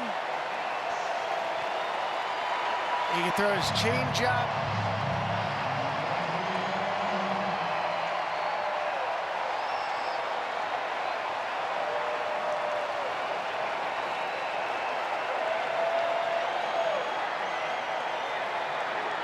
It skips away. And both runners will advance. Baldwin on a 55-footer tried to backhand it. Didn't have much of a chance. Now he went to the changeup. That was a pitch he got Schwarber on. And as much as, I mean, there really is. If you throw a pitch 55 feet, the catcher, there's no technique to block a baseball like that. There's Raisel Iglesias looking on.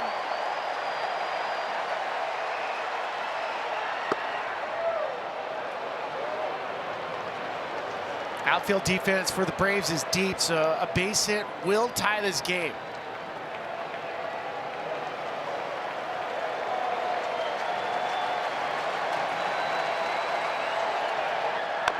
Tapped in front of home plate. Suarez off the mound, and the Braves win it.